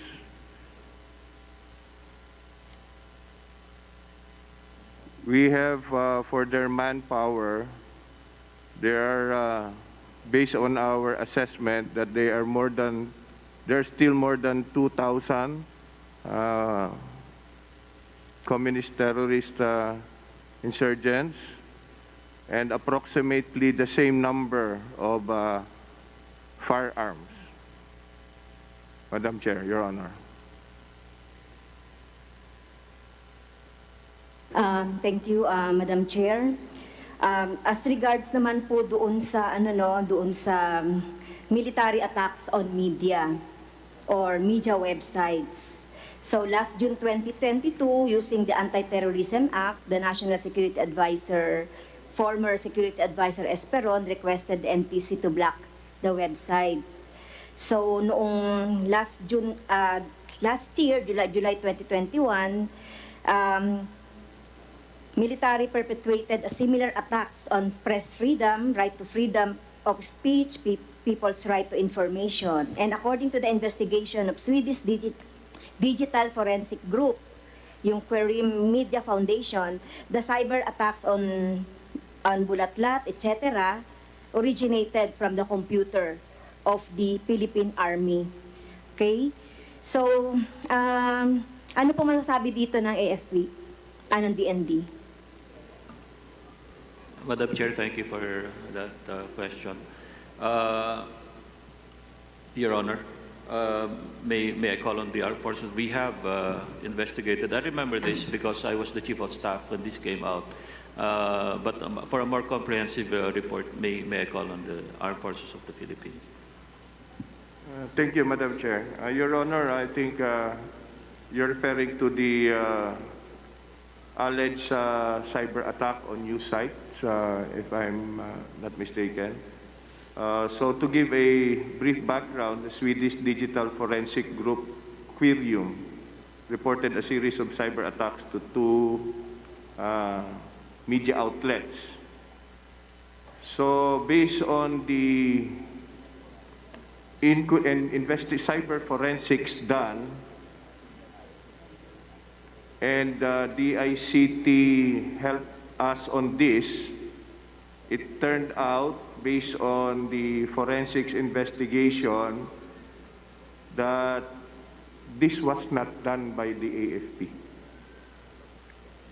So yun po. So kung totoo po na nagkaroon po na, pero po it wasn't us, and we would like to assure this body that the AFP upholds the sovereignty of the country, support the Constitution, and defend its territory against all enemies.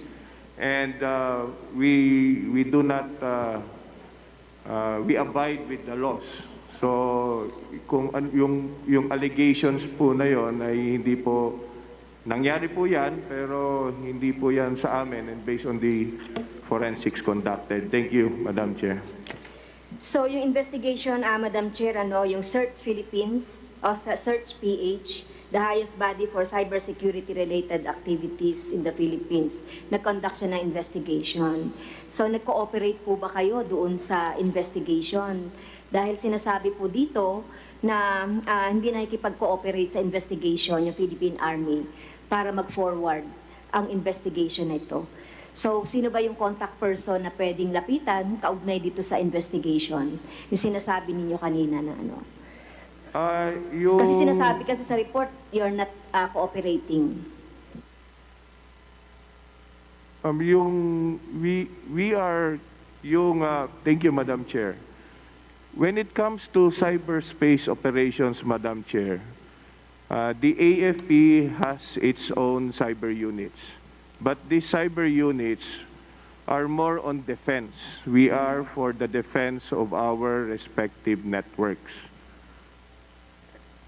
That is the prime, and ito siguro ang pwedeng hingin namin na tulong to the members of Congress na dagdagan pa ang mga batas when it comes to cyber operations so that your AFP can be given additional mandate when it comes to cyber operations. Because right now, ang amin pong cyber units are concentrated on cyber defense. Thank you, Madam Chair. The chair, Okay. the chair respectfully reminds Representative Castro that she has 30 more seconds to go. Thank you. Thank you, Madam Chair. Dun sa report natin doon sa NEP, Madam Chair, as regards to the active military personnel budget versus the pension of the AFP retirees and veterans, magkano po ba ito? Yung pasweldo natin sa active at saka yung binabayaran natin sa retirees. Yes, ma'am. Madam Chair, parang hindi nagtutugma doon sa NEP. Madam Chair, thank you very much, Your Honor. We just got the figures.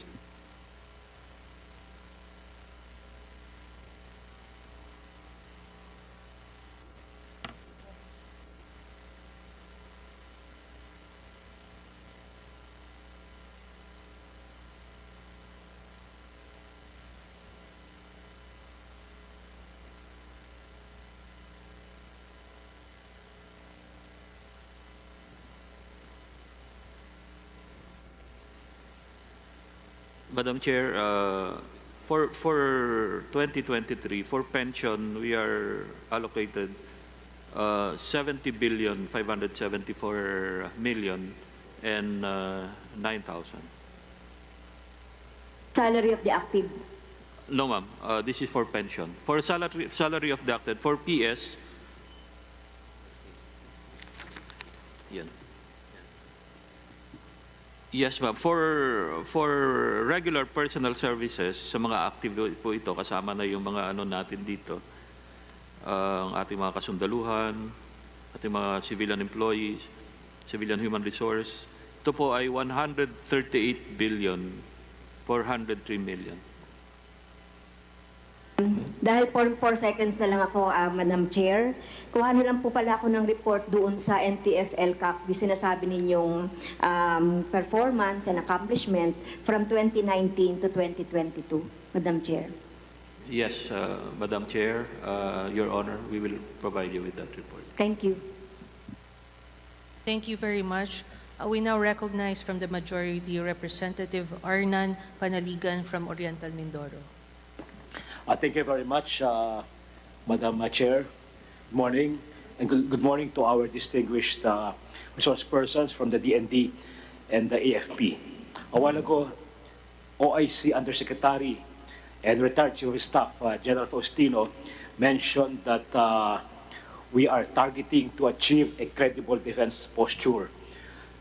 And I have also heard pronouncements from the defense establishment that the objective of our modernization program is the attainment of a minimum deterrence posture for our armed forces. What are the characteristics of a minimum deterrence capability?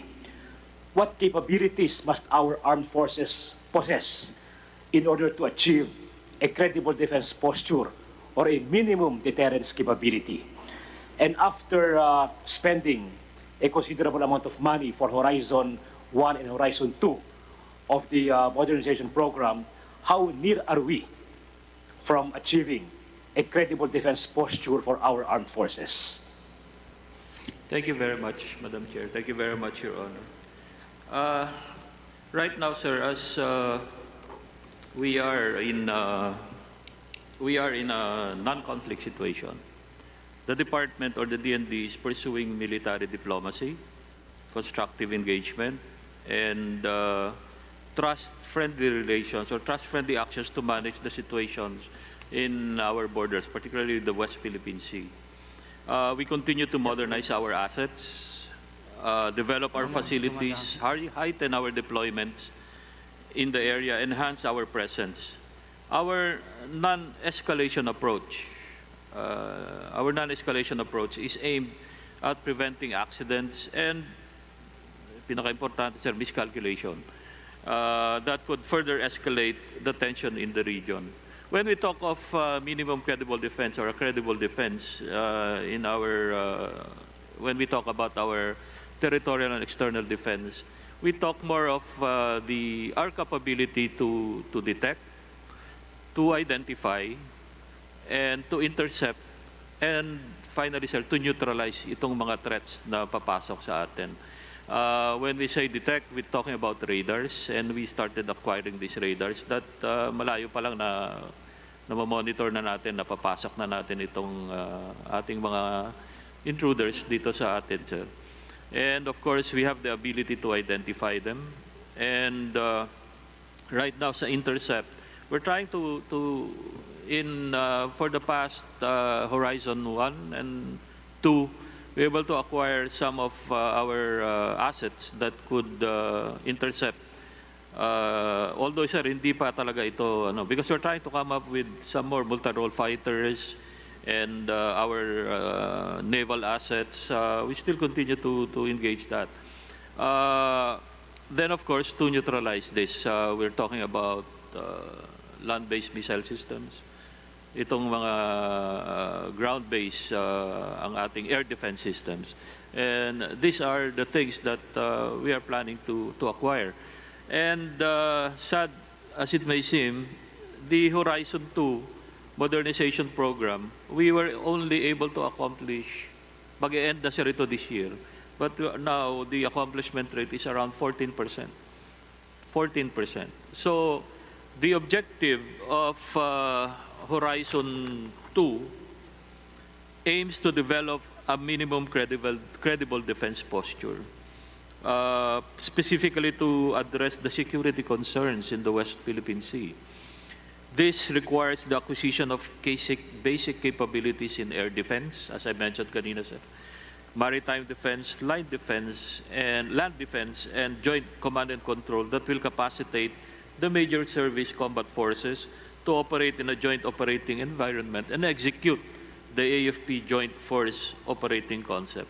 So, sir, if you ask me, have we reached the objectives of Horizon 2? No, because of the accomplishment right now, na nandito lang tayo, sir, hovering around 20%. That's why, sir, we requested for a sunset review to really determine of course, we understand the capability of the government to fund these projects, which are big ticket items, and I directed the Armed Forces of the Philippines to come up with a reprioritized Horizon 3 that will really address and at least achieve this minimum credible defense posture. As I mentioned, detect, identify, intercept, and neutralize. Madam Chair, Your Honor. So very unfortunate po. So siguro dapat talaga magkaroon tayo ng catch-up plan po by asking for additional funding that will guide Congress po yung tungkol sa bagay na yan. Of course, ang ating Philippine Navy should have the capability to detect, intercept, and secure our territorial waters. So yung bang naging previous acquisition ng ating Navy at saka ongoing, like yung frigate, corvette, OPVs, yung ba sapat na para ma-attain natin yung ating capability to secure our territorial waters and exclusive economic zones. Madam Chair, Your Honor, may I allow the flag officer in command of the Philippine Navy to answer the question? Your Honors, Mr. Chair, thank you, sir. First of all, sir, we are very happy for the funds that we are provided for the Philippine Navy to acquire new OPVs, corvettes, and frigates. These are assets that have greatly improved our capability to perform our respective functions. But considering, Mr. Chair, the vast waters that we have, it may not be enough to fully guard all our entire archipelago, sir. So, in consonance with the Coast Guard, we are trying to guard as much water as we have, but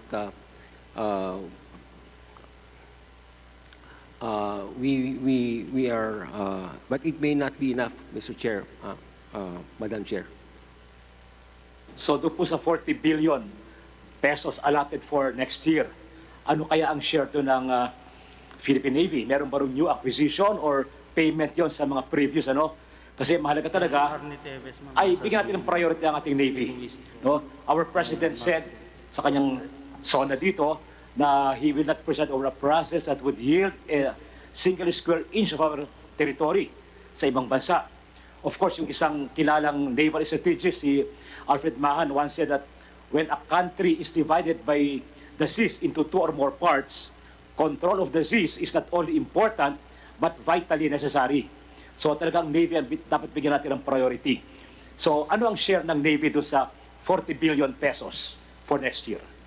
Madam Chair, Your Honor, before I give it to the Philippine, if I might be allowed, the initial report I got from the Chief of Staff of the Armed Forces of the Philippines is that during their initial review that I directed them to do, out of the budgets, if it remain constant for the next 2 years, pambayad lang po natin itong 40 billion.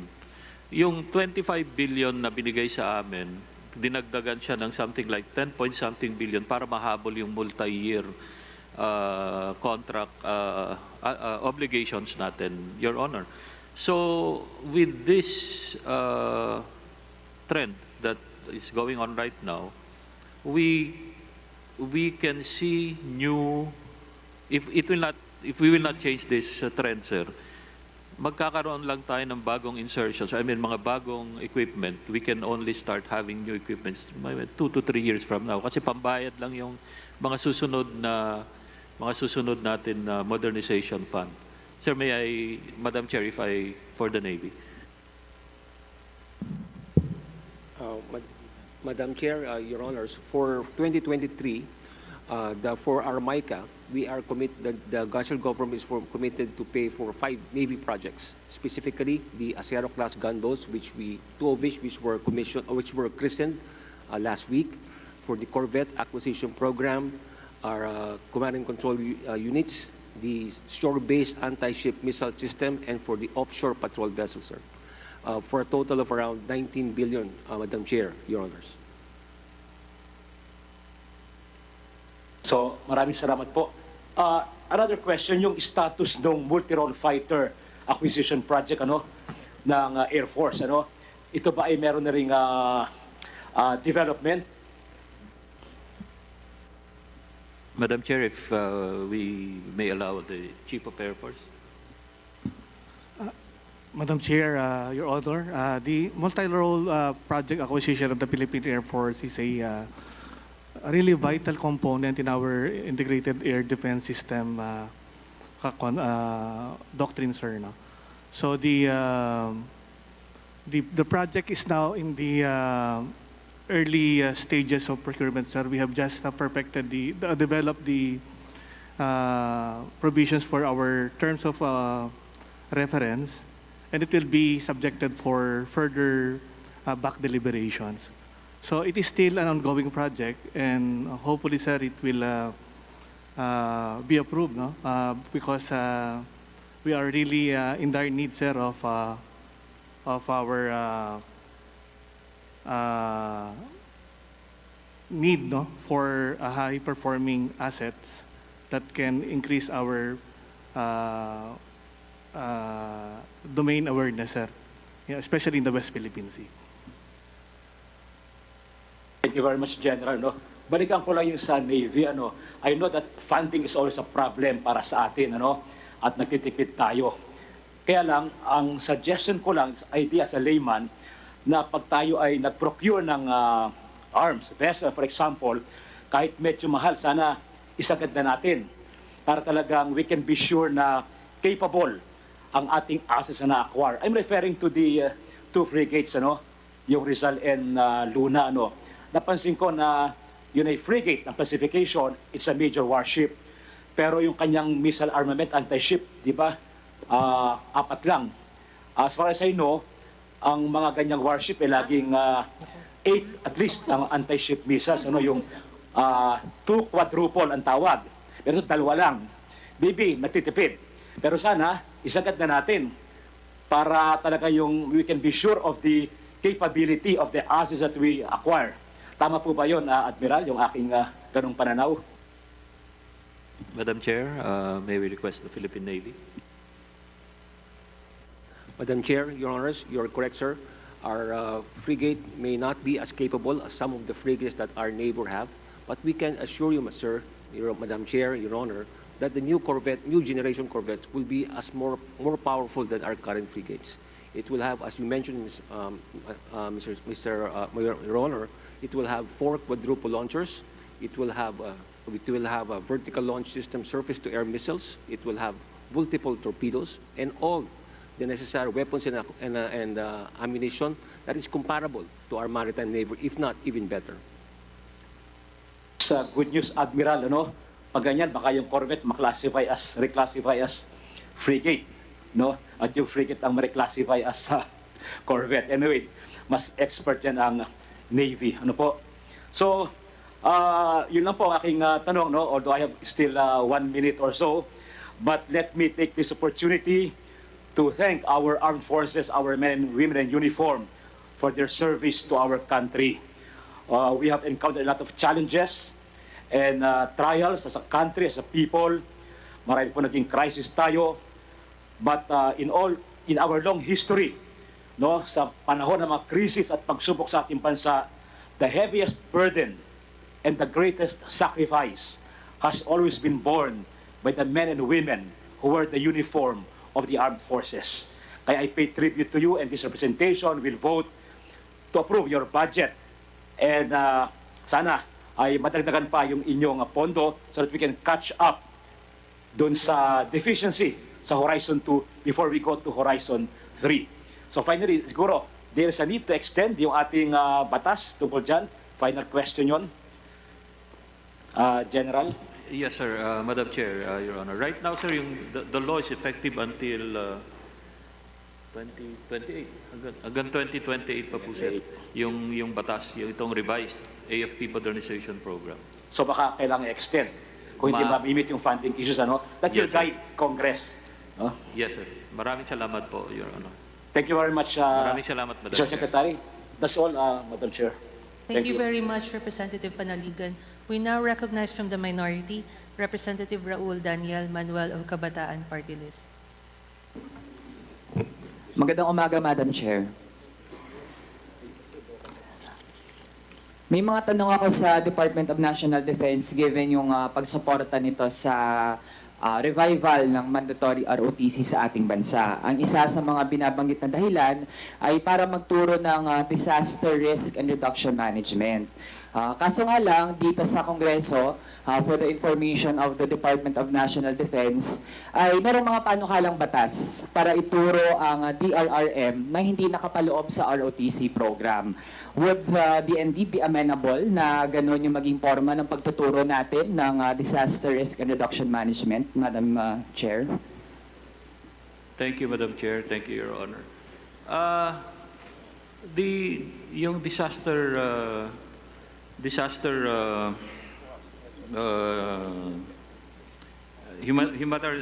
response, Madam Chair, is only one na component na pwedeng ituro sa ROTC. Marami po itong components. Right now, the OCD, which is under the Department of National Defense, ay patuloy na sa kanya kasama sa kanyang mandato ang pagtuturo disaster preparedness and disaster resiliency. As I was mentioning, isa lang po ito sa nakapaloob na maaaring ituro sa ating ROTC. Right now, there is an ongoing discussions between the Department of National Defense and the Department of Education kung ano po ba talaga ang dapat na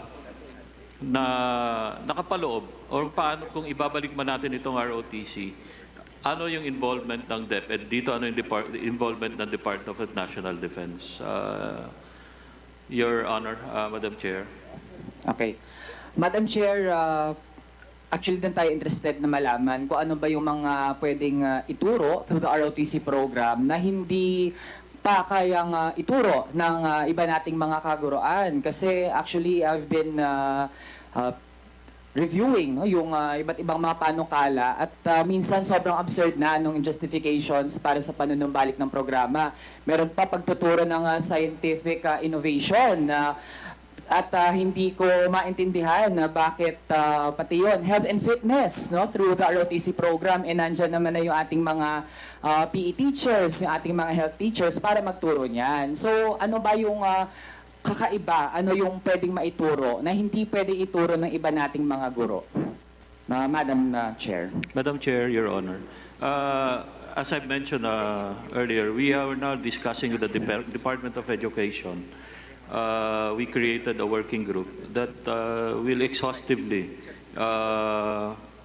tackle what are the requirements or what are the subjects that in the intent that we have to change the program of instructions or the curriculum for the ROTC as compared to the old ROTC. And part of the technical working group or the head of our group that is dealing with the Department of Education is Undersecretary Madriaga. If I may be allowed, Madam Chair, to call on Undersecretary Madriaga. Please proceed. Good morning, Madam Chair, Representative Manuel. Yung pong curriculum na pinopropose po natin sa bagong ROTC tsaka na pinag-usapan po namin ng DepEd, yung pong para sa grade 11 and 12, ang intention po nito ay bigyan po ng kaalaman ng ating mga kabataan tungkol sa patriotismo, sa pagiging mabuting mamamayan. Hindi po ito yung typical na marcha-marcha po agad o tinatawag nating military-centric. Ang purpose po nitong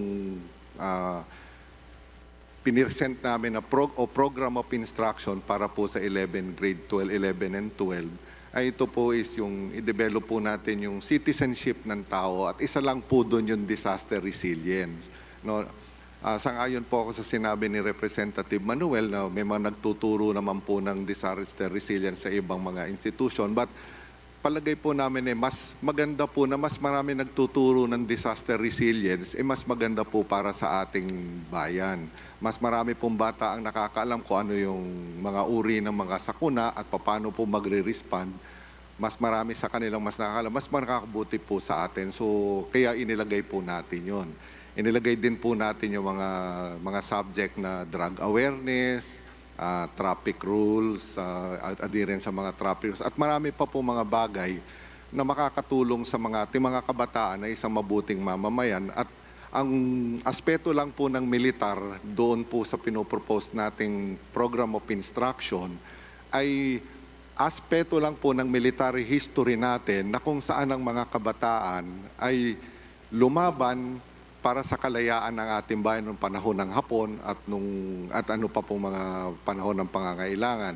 At ang highlight po nitong military history aspect na to ay ang mga pagpasyal sa ating mga military historical sites, at ang kakausap po sa kanila ay yung mga veterano natin na lumaban noong panahon na sila ay 17 anyos, 18 anyos, para malaman po ng mga ating kabataan ngayon na sila ay may papel, na malaking papel upang pangalagaan ang ating bayan sa anumang pangangailangan, sa kunaman ba ito o panahon po ng digmaan.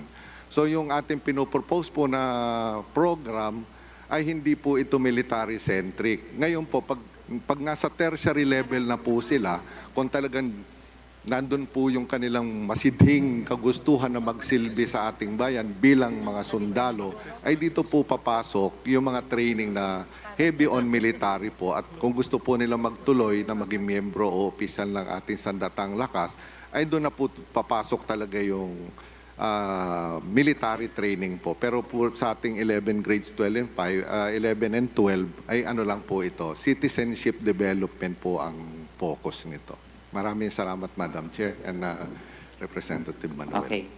Madam Chair, maraming nabanggit yung ating guest dito sa Kongreso mula sa DND, pero hindi ako kumbinsido, Madam Chair, hindi pa rin nasasagot yung tanong eh. Kasi kahit yung bago ko narinig ngayong araw na ito, pagtuturo ng military history, actually pwede itong ma-integrate sa pagtuturo natin ng kasaysayan. Pero nga, sa high school, tinanggal natin yung pagtuturo ng Philippine history na doon natin maipapaliwanag sana sa ating mga kabataan ano ba yung ginawa ni na Andres Bonifacio, ni na Jose Rizal, yung mga lumaban, di ba, yung KKK, yung Hukuk Balahap, no, na nagtanggol sa ating bansa mula sa pananakop ng mga dayuhan, pero tinanggal yun sa curriculum. Sa basic education naman dati, I'm sure, naabutan natin yon. Grade 1 to grade 6, may portion ng kasaysayan natin na inaaral natin. Pero ngayon, nilimit na lang to grades 5 and 6, watered down pa yung pagkakaturo. Kaya, Madam Chair, for me, walang bagong ino-offer, no? Kaya tingin ko, iba yung tunay nating motibo dun sa panunumbalik ng mandatory ROTC. Tapos ngayon dahil kaharap na rin naman natin, Madam Chair, mismo yung Department of National Defense, kasi meron ding mga argumento na okay, dahil pagtatagol natin yung bansa natin mula sa China, edi dapat handa yung mga kabataan daw na makipagyera. Pero, Madam Chair, as we have heard from the DND, yung approach natin ay military diplomacy, no? At paghahanda ng ating defense posture. Kaya yung tanong ko, Madam Chair, once and for all, para malinaw, imminent ba na magkakagera tayo with China in the next years, at least under the term of the current administration? Thank you, Madam Chair. Thank you, Your Honor. As I said kanina, we are in a conflict situation. We do not foresee. Ang sa atin kasi is, may gera o wala, kailangan lagi tayong handa eh. Hindi natin pwedeng we cannot take for granted our security. That's why we are modernizing right now. That's why we are trying to come up with constructive engagements with our neighbors. With like-minded nations and with like-minded allies. These are trust-friendly actions that we do. And we are not discounting any possibility because of the very VUCA, volatile and uncertain and complex and ambiguous environment that we have right now. And given that as a background, hindi natin pwedeng pabayaan ang ating seguridad. Hindi naman sinasabi na ang dito nga sa ating pagbabalik ng ROTC ay gagawin nating hindi naman siguro tamang sabihin, inihahanda natin ang ating mga kabataan para makipagyera. Ang ating layunin dito is to engage yung ating mga kabataan, providing them with relevant skills and knowledge that are necessary in our current situation. The DND, through the Armed Forces of the Philippines, as the implementer, and of course with the help of other agencies like the Department of Education and other agencies, will ensure that safeguards and strict accountability measures will be in place to prevent, as I was mentioning earlier, the repeat of unfortunate circumstances that happened before kung bakit na-abolish ang ROTC at naging optional siya because of the NSTP law. So that's it. Yun ang tanging gusto naming mangyari dito sa ROTC. And it is not only the Department of National Defense that is pushing it, but there are some our co-departments or co-agencies that are pushing for the return of the ROTC. Thank you, Madam Chair. Thank you, Your Honor. Okay. No, Madam Chair, yung delikado kasi dahil doon sa ating sinasabi, kahit nga walang imminent possibility, yung tipo talagang masasabi natin na malaki yung posibilidad, pero dahil doon sa sinasabi nating quote-unquote paghahanda for any prospects, we dare to violate yung pinirmahan ng Pilipinas yung International Convention to Protect the Rights of the Child na dapat walang forced enlistment, no, sa pagiging bahagi ng reserve force ng ating bansa, no.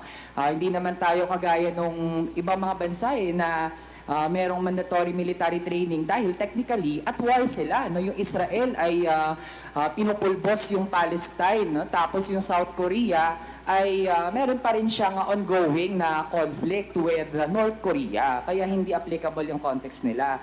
Tapos, Madam Chair, I'm curious, hindi pa mababatak yung ating armed forces kung papasok pa sa mga paaralan para magturo?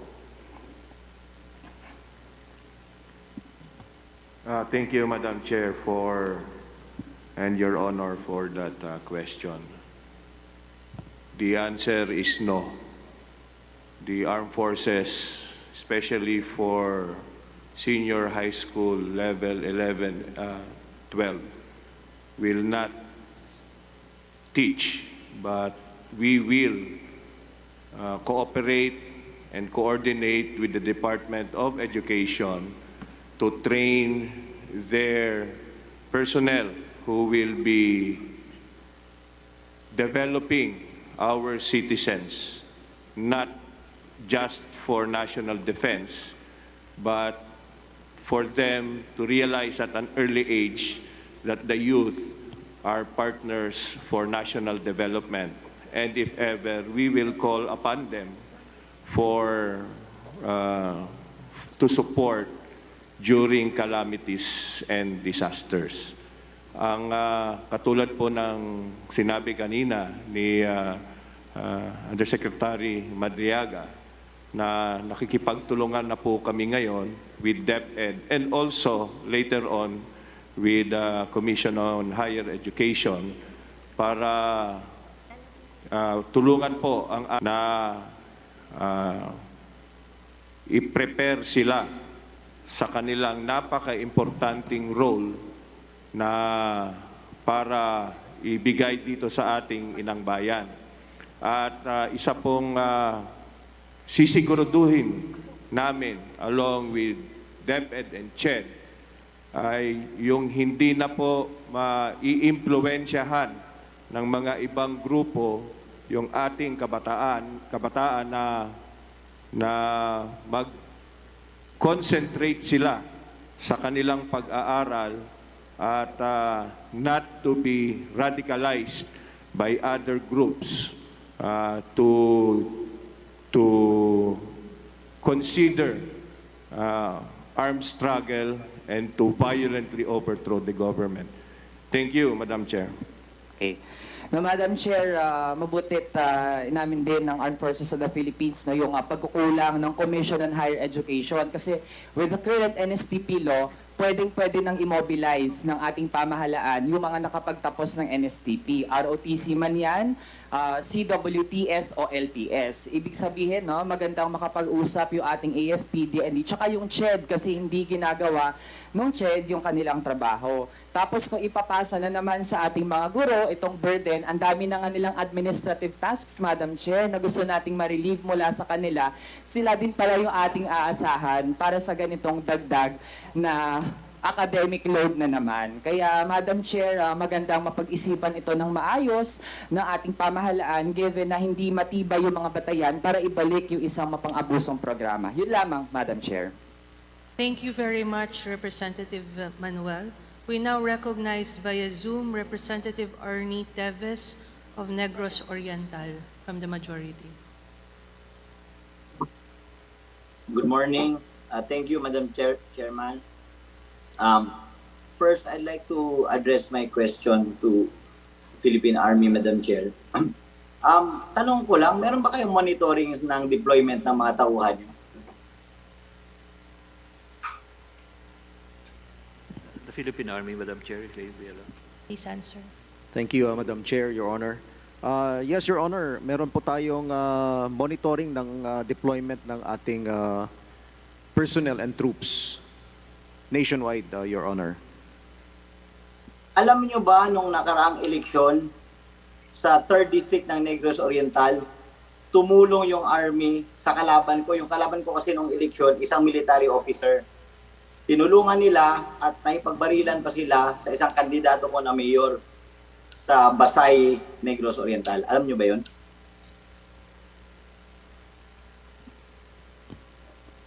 Your Honor, I do not have personal information on this right now, Your Honor. But if you will give us the details, ay iimbestigahan po natin itong insidente na ito, Your Honor.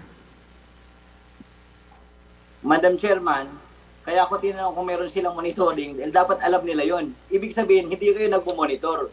Kung nagmumonitor kayo, dapat alam niyo yon. At hindi dapat kailangan manggaling sa akin yung detalye dahil dapat meron kayong saktong pondo, hindi nyo nga nagamit yung pondo nyo. So again, gusto ko malaman ng lahat na nung eleksyon, yung Army, ginamit ng mga kalaban namin para tumulong sa kanila at tumulong naman yung Army. Saksi doon yung mga pulis. Isa pa, may mga pulis na nakakita nun. Isa pa, bakit ang daming Army nagbabantay doon sa natalong gobernador namin hanggang ngayon? Nung gobernador siya, ang bantay niya siguro mga 12 na Army. Is that allowed by law? Ang alam ko, kaming mga congressman, 2 nga lang pwede na security namin. Bakit siya mga 12? Hanggang ngayon, talunan na siya, ang dami pa rin nagbabantay sa bahay niya. At nakita yan talaga ng aking mga mata. Bakit ganon? Yes, Madam Chair, Your Honor. We will investigate this matter, Your Honor. At we will get in touch with the units on the ground, specifically sa area po ninyo, so that we can investigate this matter, Your Honor. Madam Chair. Ganito, Madam Chairman, no? Yung natin, Philippine Army, Philippine Navy at GHU, merong sobra 6 billion na unused appropriation. Humihingi pa sila ng dagdag. Alam ko, hindi ako pwede mag-move dito to the further budget dahil hindi ako membro ng APRO.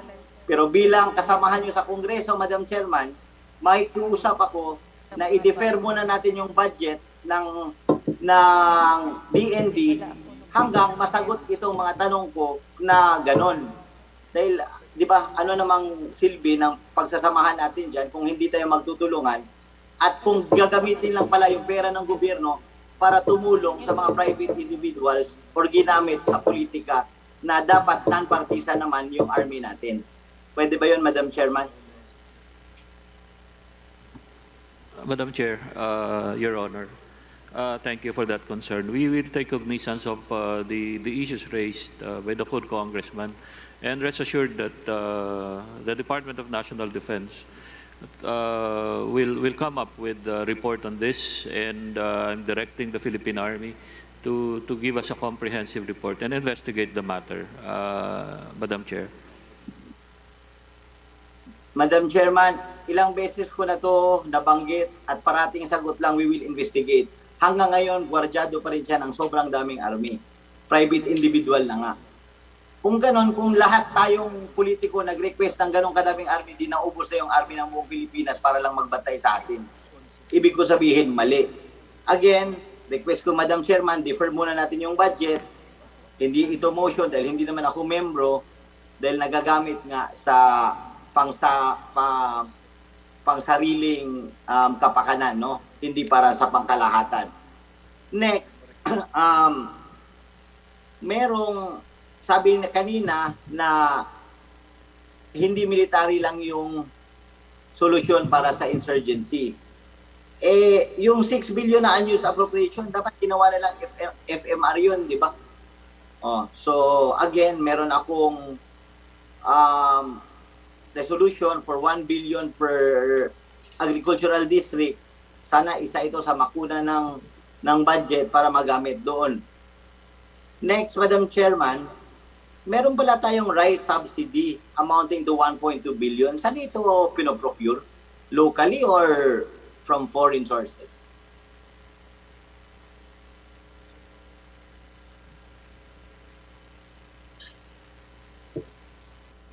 Yeah, 1.2 billion. Madam Chair, may I request the Philippine Army, because it's with them, the rights subsidy. Madam Chair, Your Honor, the rice allowance is given as a cash allowance to our soldiers for the purpose of procuring rice, Madam Chair.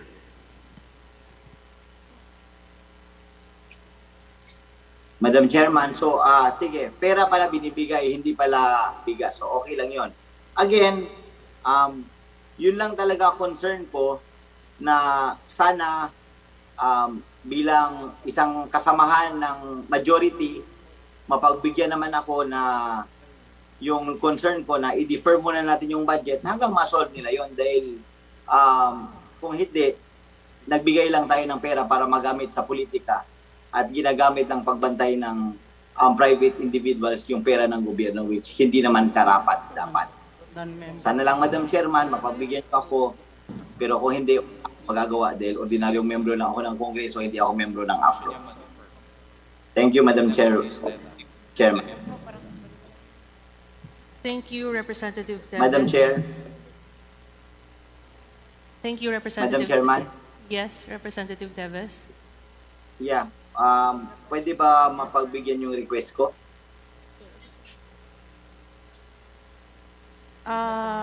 Upon checking the records, Representative Teves, you are not a member of the Committee on Appropriations. So I know, that's why it's not a motion, it's a request. we take note of your request, Representative Teves. Come again? We will take note of your request. Yeah, kaya nga. That's why it's not a motion, because I know I'm not a member. Sige lang, basta sinasabi ko lang yung totoong nangyayari sa Pilipinas at para lang alam ng buong bansa na ang pera ng gobyerno ginagamit ng army para tumulong politically sa hindi naman dapat tulungan, at hanggang ngayon ginagamit pang bantay ng private individual, which I have evidences. But hindi ko ilalabas dahil dapat alam na yun. Yun lang, Madam Chairman. Thank you very much. Thank you very much. We now recognize Representative Khalid de Mapuro of Lanao del Norte. Thank you, Madam Chair. First, I'd like to manifest my support to the budget of the DND and the AFP.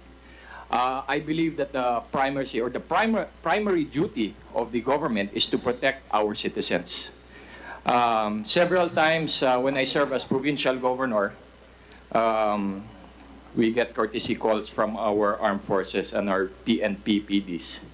And in a nutshell, ang sinasabi ko sa kanila, gawa mo lang yung trabaho mo. Kung hindi mo kaya yung trabaho mo, ako na lang magtrabaho. Eventually, that's me saying, lack of support to our armed forces of the Philippines, lack of support to the Philippine National Police, inability of the national government to implement and maintain peace and order gives rise to warlordism. So I fully support the budget of the armed forces of the Philippines. And I look forward to a very peaceful and orderly environment under the Bongbong Marcos administration. But I want to place into the record, Madam Chair, my fear for what may be coming after 2025. And my first question is in regards to ISIS. We have neutralized the ISIS in Marawi City, but there are reports in my province in the boundary of Lanao del Norte, Lanao del Sur, that there are movements of small groups. And I am worried that there might be a resurgence of ISIS in our area. So I'd like to ask that to the armed forces of the Philippines. The security situation in regards to terrorists in Mindanao. Madam Chair, Your Honor, may I request the Armed Forces of the Philippines to address the matter? Thank you, Madam Chair. Thank you, Your Honor, for bringing that up. Not to specifically answer the question, but allow me to address the local terrorist groups in general in the country. The LTGs in the Philippines, we have identified them as Daula Islamiyah and the BIFF. The Daula Islamiyah are composed of the LTGs that pledged to Daesh Central, namely the Abu Sabayah group in in Sulu and Basilan, and Maute group in Lanao provinces, the Magid group in South Cotabato, and the Hassan and Turaifi groups in Maguindanao. So right now, the Daesh in general has approximately 3,500 to 4,500 active fighters. And currently, internationally, the Al-Qaeda they have a downtrend right now in their because of their problem with their leadership. So as far as we are concerned here, we are very happy to report that for the past several years we have, should I say, it's not yet over, but we have contained the local terrorist groups.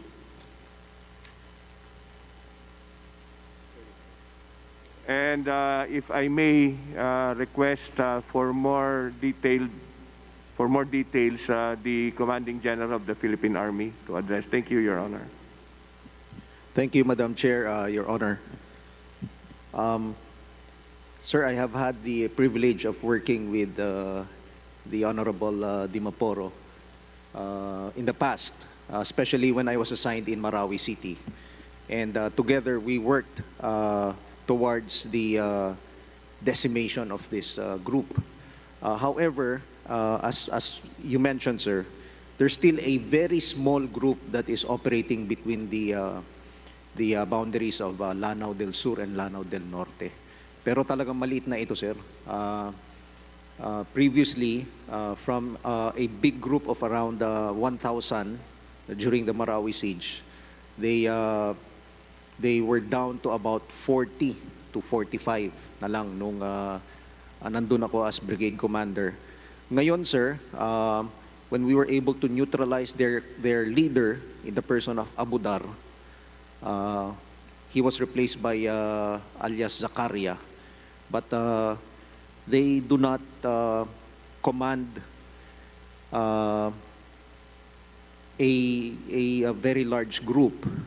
And they cannot anymore recruit new members. Hindi na sila, sir, nakaka-recruit as they were able to do so in the past because they had the money to recruit members. Ngayon, sir, halos wala na. So the units on the ground are addressing this, sir, this group. And if you recall, nagkaroon tayo ng malaking encounter this year dun sa area ng Munay. But that's on the other side. Nung nag-move sila, sir, dito sa boundaries ng Lanao Norte and Lanao Sur, halos wala na silang suporta na nakukuha. So we are confident that we will be able to address this group that is operating in your area, Your Honor. Madam Chair. Thank you, Madam Chair. Again, when it comes to terrorists, generally they are explained to me as if like cancer cells. Now, they may be contained, but unless fully neutralized, there's a very chance because of their idealism and ideology may grow again and once again be a threat to our nation.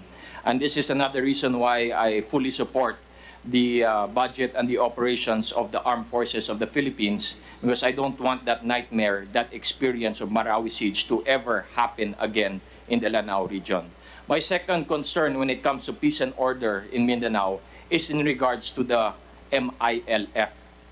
When we debated the extension of the Bangsamoro election, one of the questions that I asked Chief Minister Murad, if upon execution of the Bangsamoro election, assuming that the MILF will not be re-elected into parliament, will you consider the peace agreement fulfilled?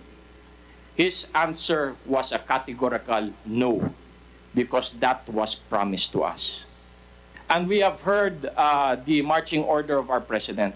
There must be a Bangsamoro election come 2025. So that is one of my concerns. It is of utmost priority that we succeed in the,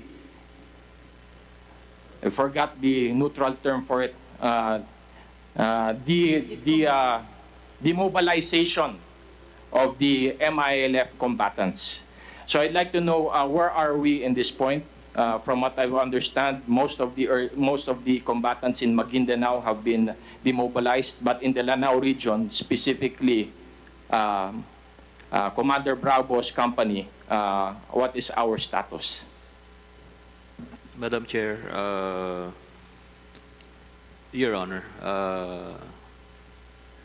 the Honorable Khalid Maporo mentioned about Commander Bravo.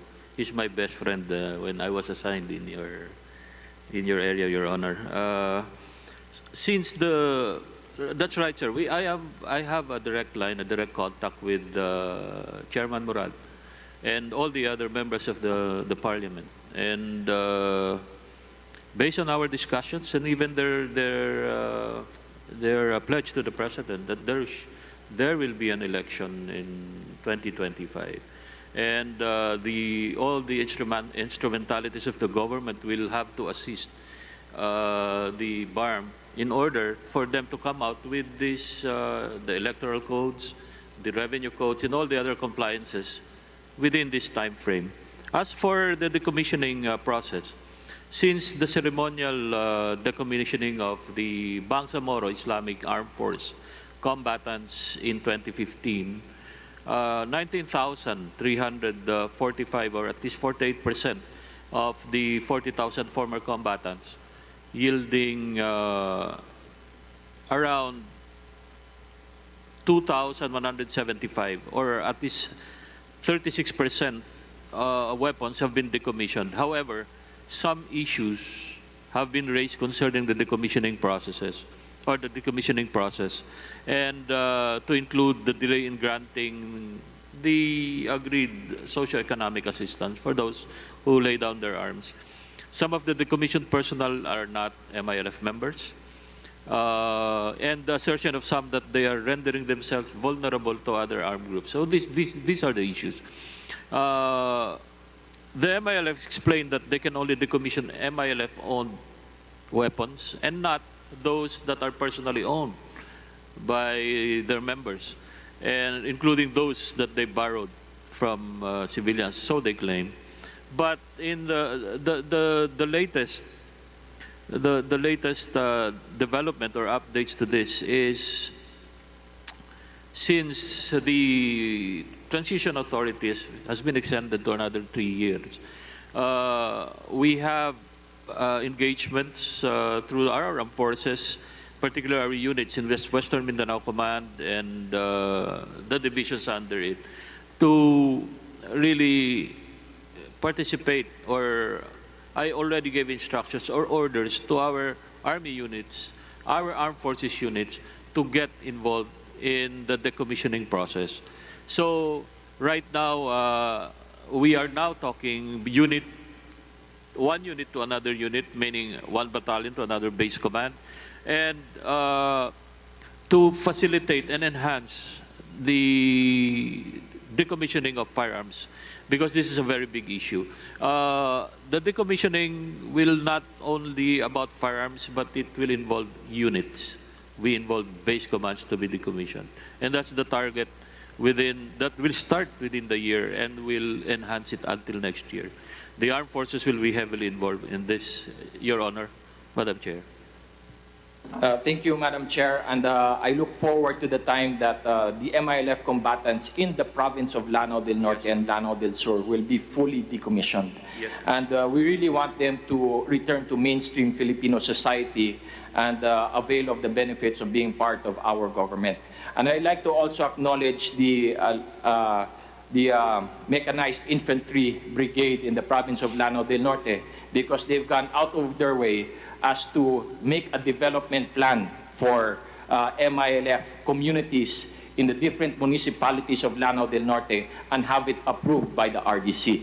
So hopefully we can find funding for these communities so we can make them peaceful pilot models, peaceful barangays, pilot models on how we can resolve insurgency in the countryside. No? So my last concern is in regards to an issue that was brought up with the DILG budget. And this is maybe because of a misunderstanding in the ceasefire agreement. When the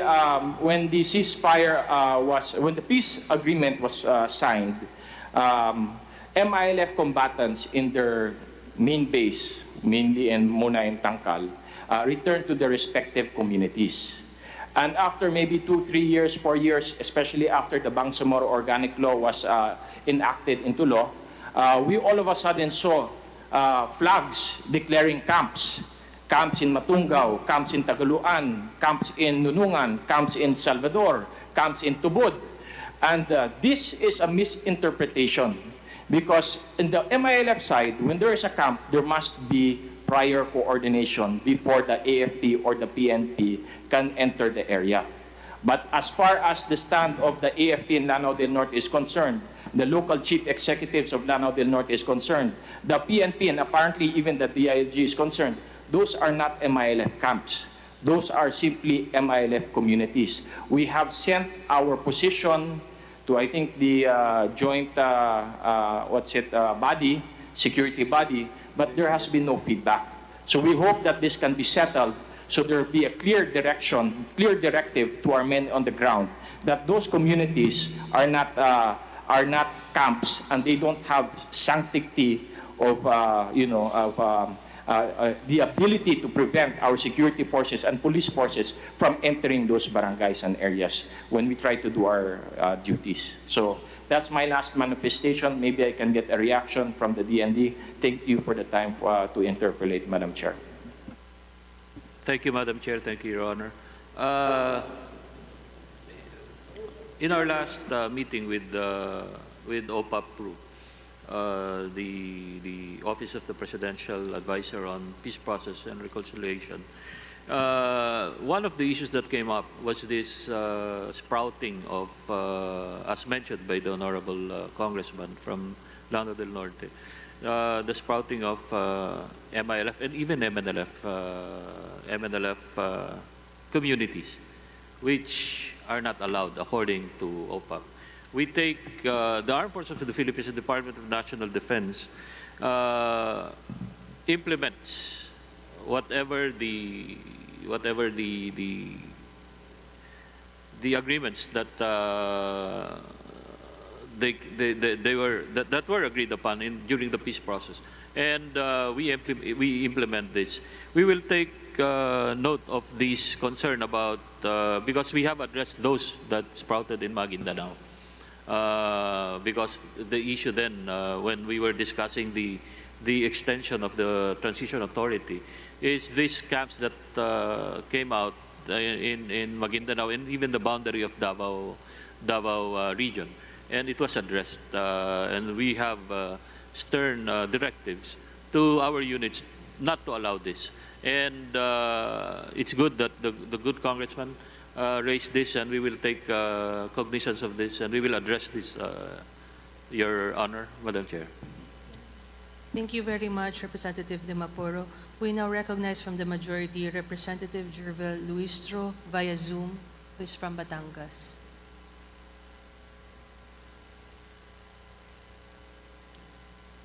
Is Representative Luistro available via Zoom? Good morning, Madam Chair. Please proceed. Good morning. Can I be heard? Yes, you can be heard. Good morning, Madam Chair. Can I be heard? Yes, please proceed.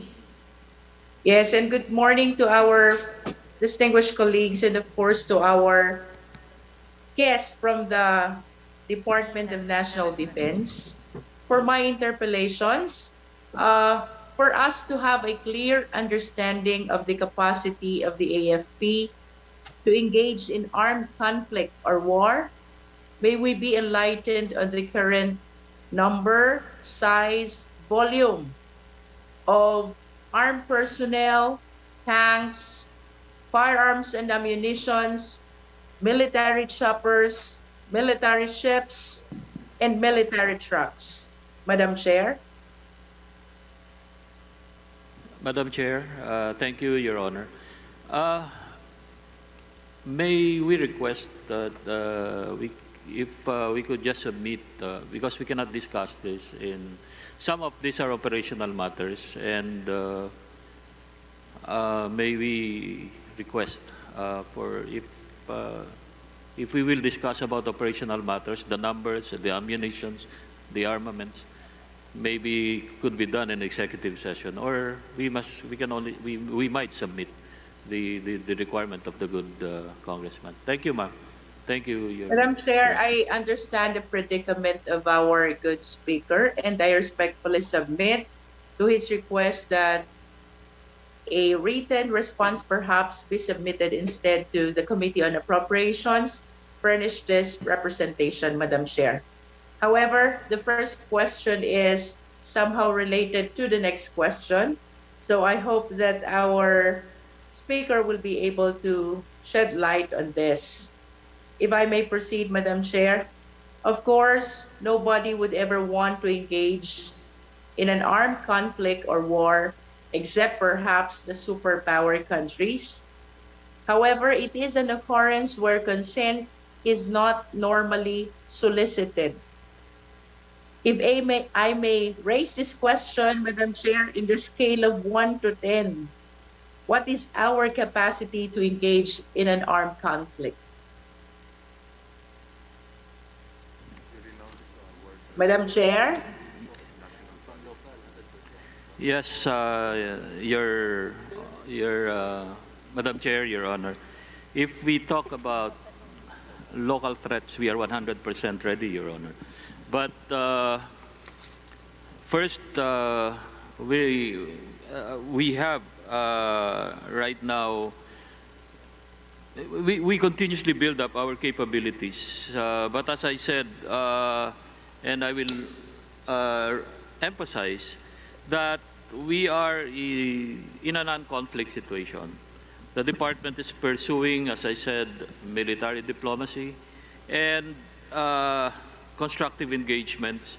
And at the same time, while doing that, we continue to modernize our assets, develop our facilities, and we have, in our non-escalation approach, we continue to engage our other countries with like-minded allies. And we engage them in bilateral and multilateral agreements. And our non-escalation approach is aimed at preventing... Mag-message ka, sabihin mo eh. Nasa iba. Yes, Your Honor. And our non-escalation approach is aimed at preventing non-escalation, preventing accidents and miscalculation that could further escalate the tensions in the region, Your Honor, Madam Chair. Madam Chair, I understand the approach of our DND in as far as military diplomacy and the need to modernize our AFP. I appreciate as well the response about the 100% prepared or capacitated in as far as the local threats are concerned. Nevertheless, as I have said, engaging in war or armed conflict is an occurrence which do not normally solicit our consent. So I wish to be enlightened on the extent of modernization that is necessary for us to achieve the reasonable capacity to address armed conflict outside of our boundaries, our territories, should the same become necessary.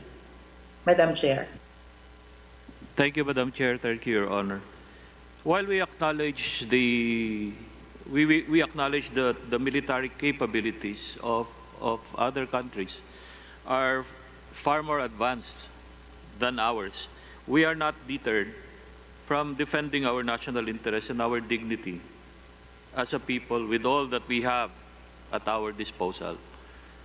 Although we still have a long way to go to achieve our desired level of defense posture, we can now proudly say that the Armed Forces of the Philippines is in a better state now than it was before. So we will defend what is rightfully ours, and we will maintain the peace in the seas. As for our long-standing and multifaceted relationship with other countries with claims in our borders, we maintain cooperation in various areas that are mutually beneficial to our people. We can be cordial and cooperative with our nations, but not to the expense, or not at the expense of our sovereignty and sovereign rights. This is why we intend to purchase more assets through the AFP modernization program, especially ships and aircrafts, to patrol the West Philippine Sea. We also continue to enhance our facilities and monitoring detachments to enhance our maritime domain awareness. That's why, Your Honor, as I mentioned a while ago, for Horizon number 2, for Horizon 2 of our revised AFP modernization program, which is supposed to end this year, we have only accomplished around a little below 20% of the projects that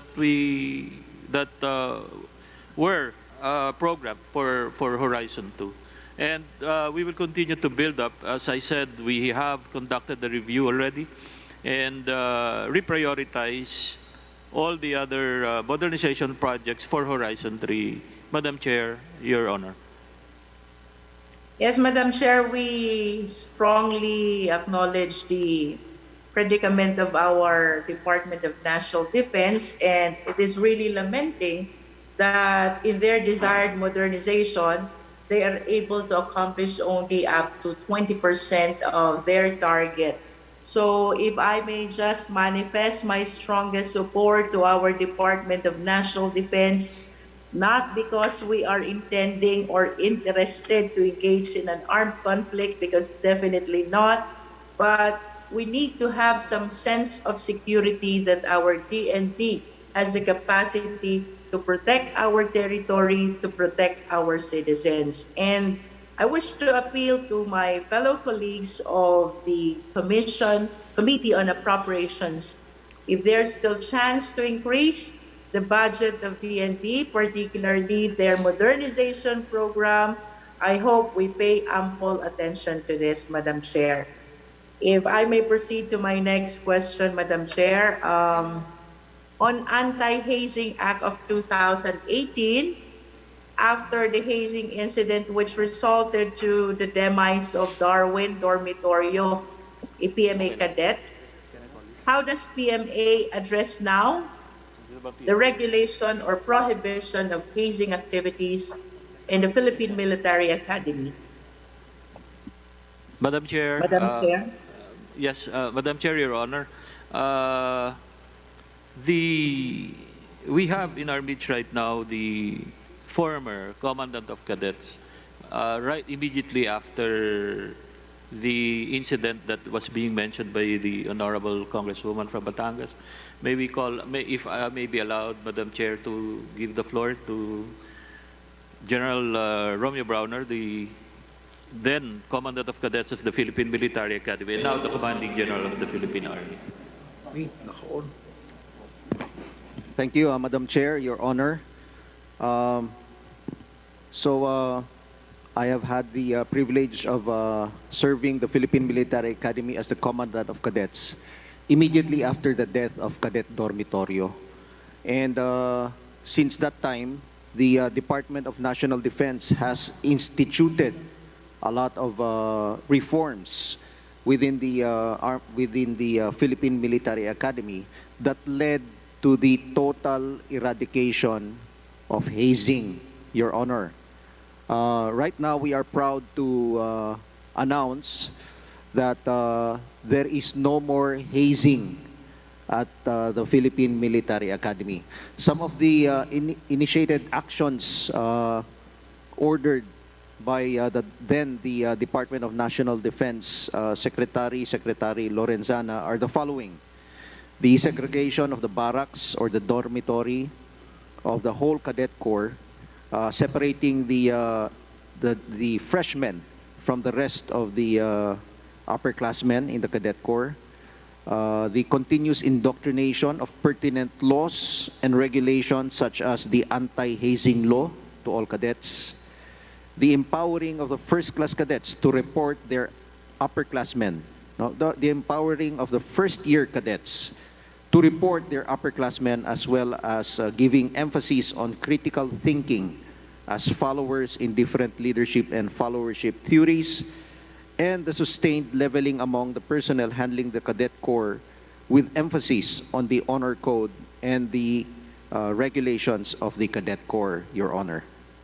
Thank you, Madam Chair, Your Honor.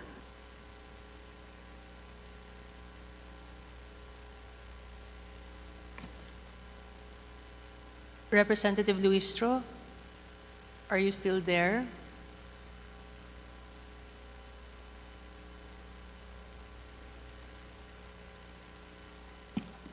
Madam Chair, as a follow-up question, may we be enlightened on the status of the cases filed against the cadets and officials who figured in the incident of Darwin Dormitorio?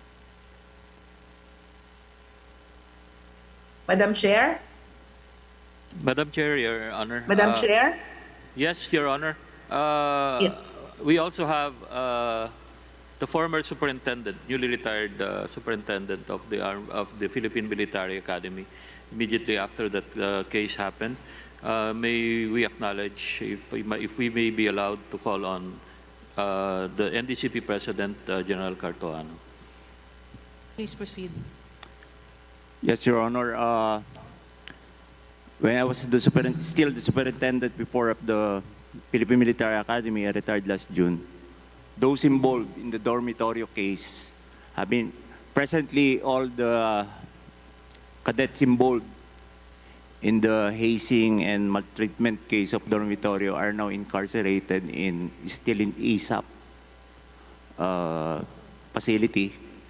And there are two criminal court cases being heard that was filed in Baguio City. So all the suspects there or the cadets involved are being brought there in Baguio to attend the hearings. And I believe there's ongoing court-martial that's also being faced right now by the cadets involved. So up to the present, those cases are still being heard. Again, two in Baguio and one the general court-martial. Yes, sir.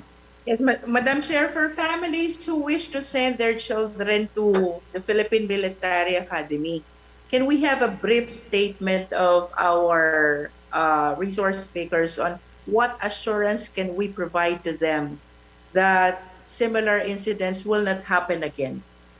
In a brief statement, Madam Chair. Yes, Madam Chair, Your Honor.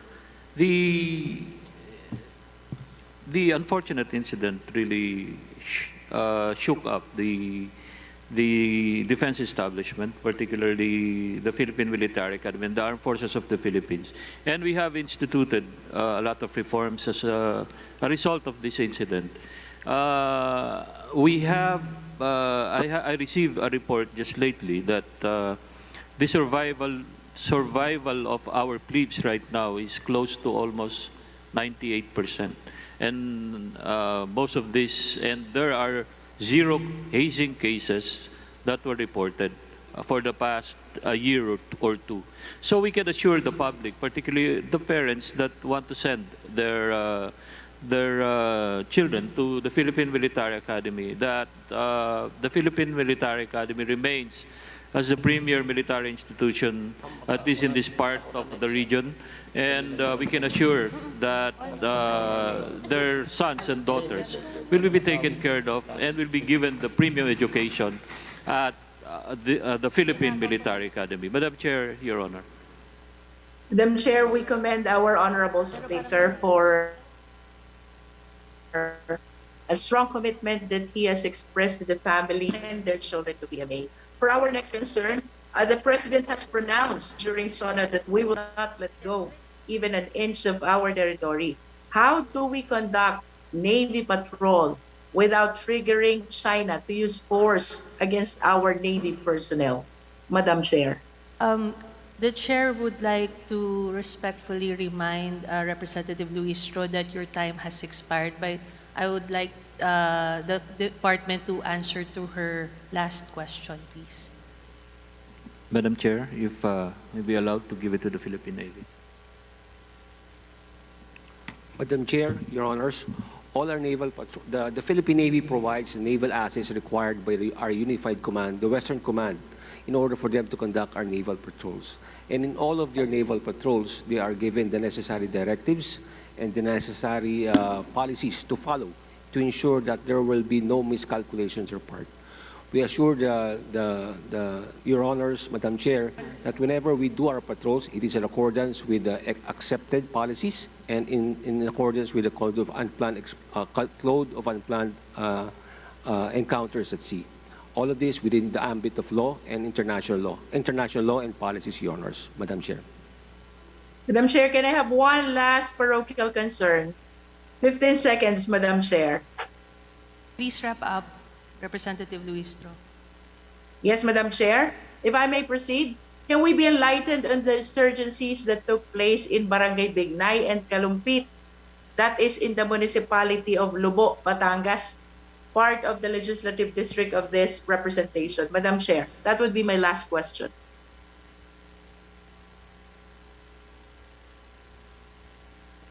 Madam Chair, Your Honor,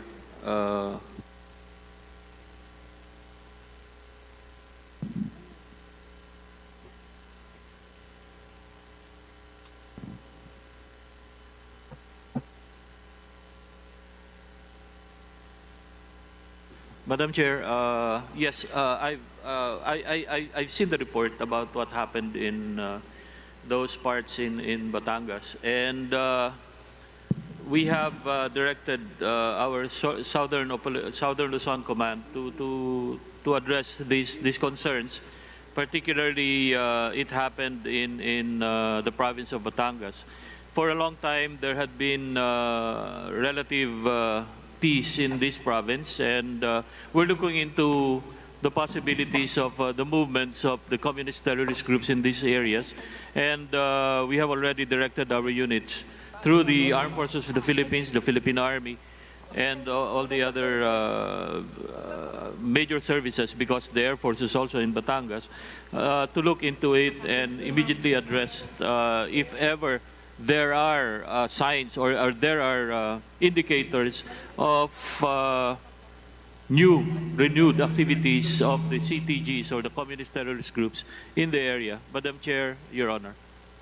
Thank you. Yes, Madam Chair, may I just request for an update from perhaps the regional command for us to be apprised of the day-to-day situation or development in the insurgencies in Batangas. I'm very much concerned about this because this is one of my hometowns, and this used to be a very peaceful municipality, and we do not want this to become a part or perhaps a center of insurgencies like this.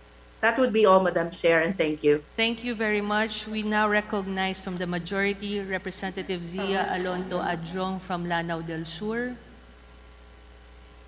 Is he here or via Zoom? Okay, we will now proceed to the next one. We now recognize Deputy Majority Leader Antonio Tony Pet Albano from Isabela. Thank you, Madam Chair. Briefly, this representation will always support the AFP because I know that I can sleep well at night knowing that the country is in good hands with your heroic efforts in making sure that peace and stability in our country is there. And I do therefore recognize your gallant efforts, especially the people in the field, your soldiers, for making sure that we all sleep at night knowing that you fight all the terrorisms in there. But my question is a little bit parochial because I come from the province of Isabela, where the 5th Infantry Battalion is there, and I always laud the efforts of the battalion, the 5th Infantry Battalion there, knowing that most of the AFP Chief of Staffs and even the Army Chiefs come from being stationed in the 5th Infantry Battalion. My question to the Philippine Army is, how much is the budget and have you increased the budget?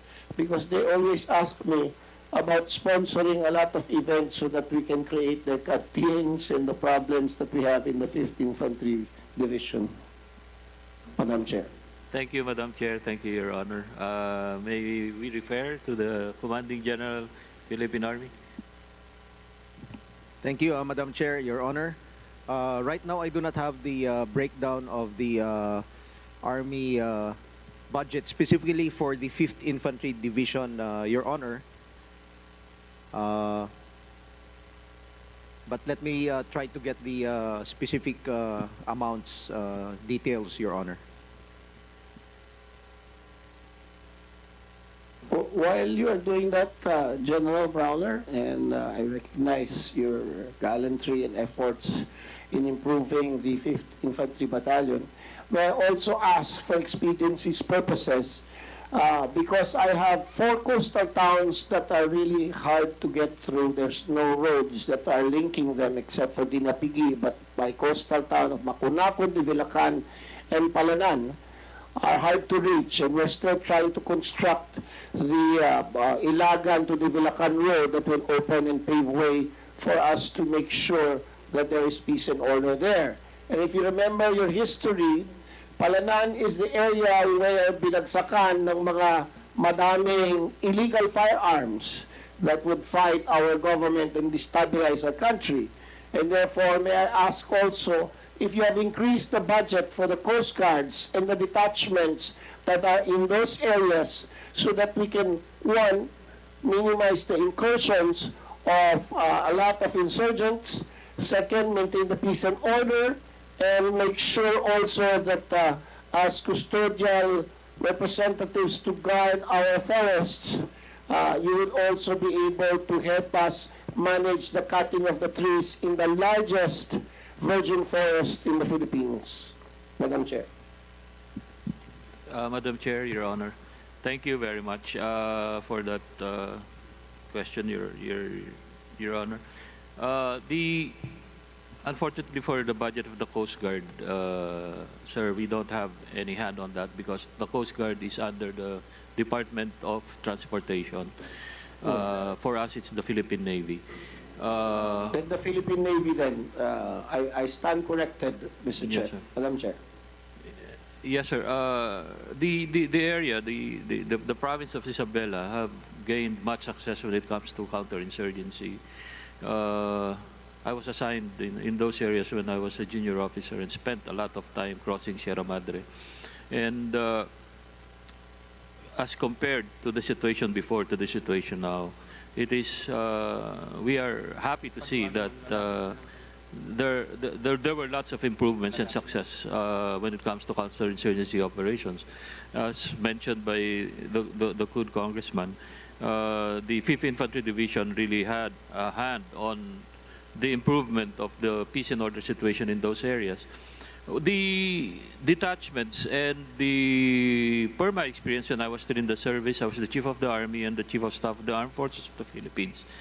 The budget that goes to the support that we give to our detachments, to our units, from divisions down the line to the companies and to the lower, to our detachments in those areas are we have increased it already by a very big percentage. I don't know the exact figure, they're gathering it right now.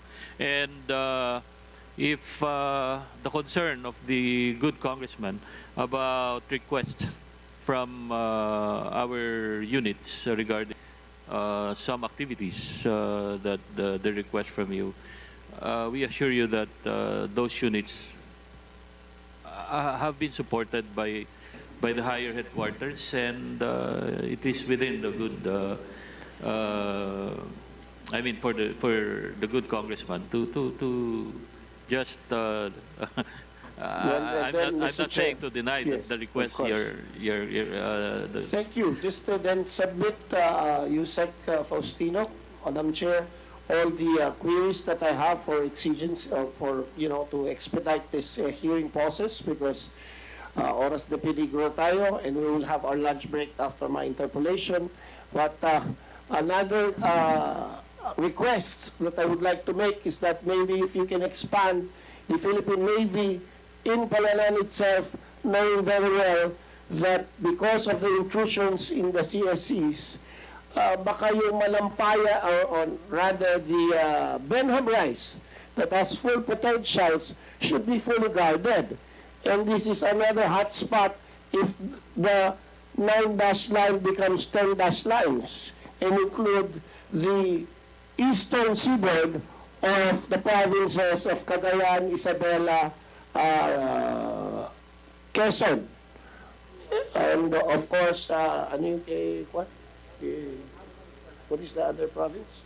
There is Aurora, that encompasses the huge deposits that the country badly needs in terms of its resources. So may I ask the good DND officials here to come up with a plan to put a real established strong Navy presence in the Eastern Seaboard, because Santa Ana is quite far. It takes 16 hours for them to get to the Palanan alone. Thank you, Madam Chair. Madam Chair, Your Honor, we will take note or take cognizance of the concerns, particularly the concerns within the eastern seaboard of the far north. Thank you, Madam Chair, and Your Honor. We will consider, and we will keep in touch with our Northern Luzon Command to address these issues, particularly the Benham Rice. Thank you, Madam Chair. I move that we have a lunch break right now so that we can feed our armed forces. Baka makayayat sila, hindi ba sila makapaproper salute. I so move, Madam Chair. Diretso na? Wala nang lunch break? Does the DND family would like to have a lunch break, or diretso na lang tayo? We desire to have it continued, ma'am. We will continue? Yes, ma'am. Okay. Madam Chair. Sanay sila. Then I withdraw my motion, Madam Chair. Thank you for the time. Thank you very much.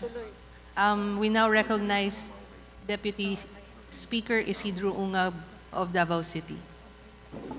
Thank you, Madam Chairperson.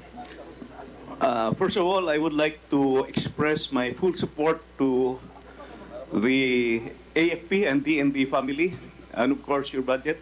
And not only my support, I am very sure that the leadership of the House of Representatives, headed by Speaker Martin Romualdez, is very much supporting the AFP and the DND.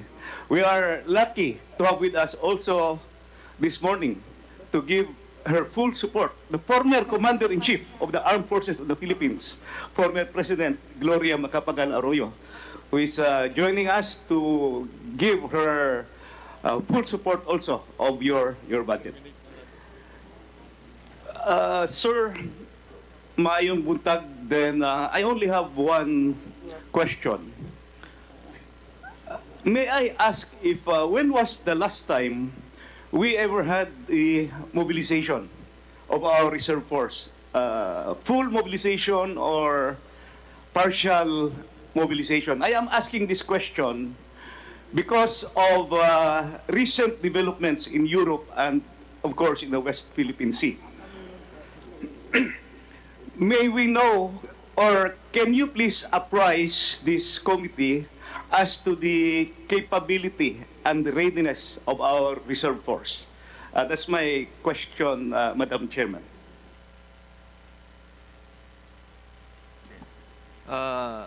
Thank you, Your Honor, Madam Chair.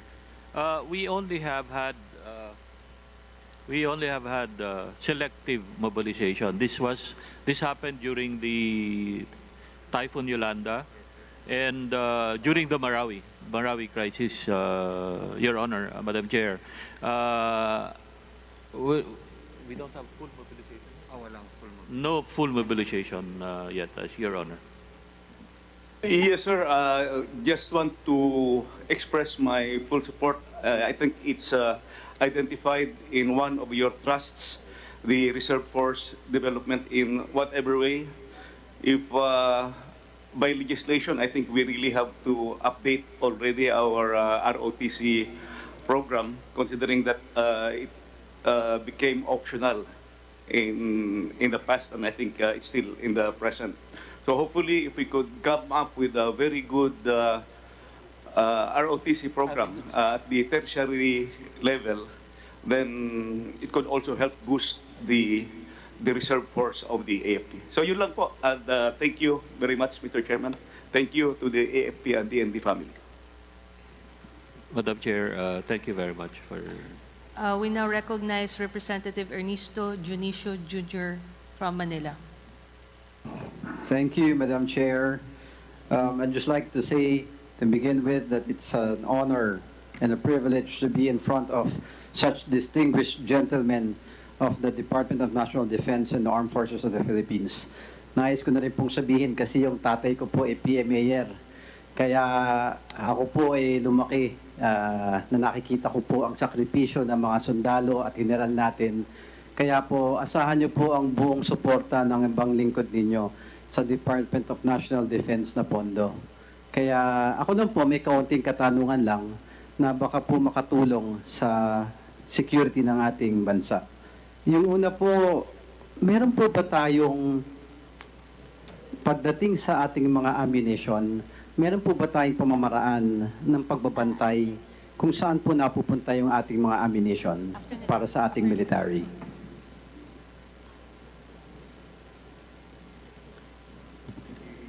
Yes, thank you, Your Honor. Madam Chair, the Director of for the Government Arsenal is here. He may be allowed to take the floor. Please Madam Chair. proceed. Thank you, Madam Chair, Your Honor.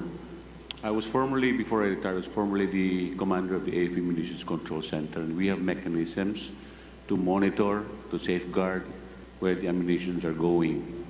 And in fact, during my term, we had filed several cases of differences of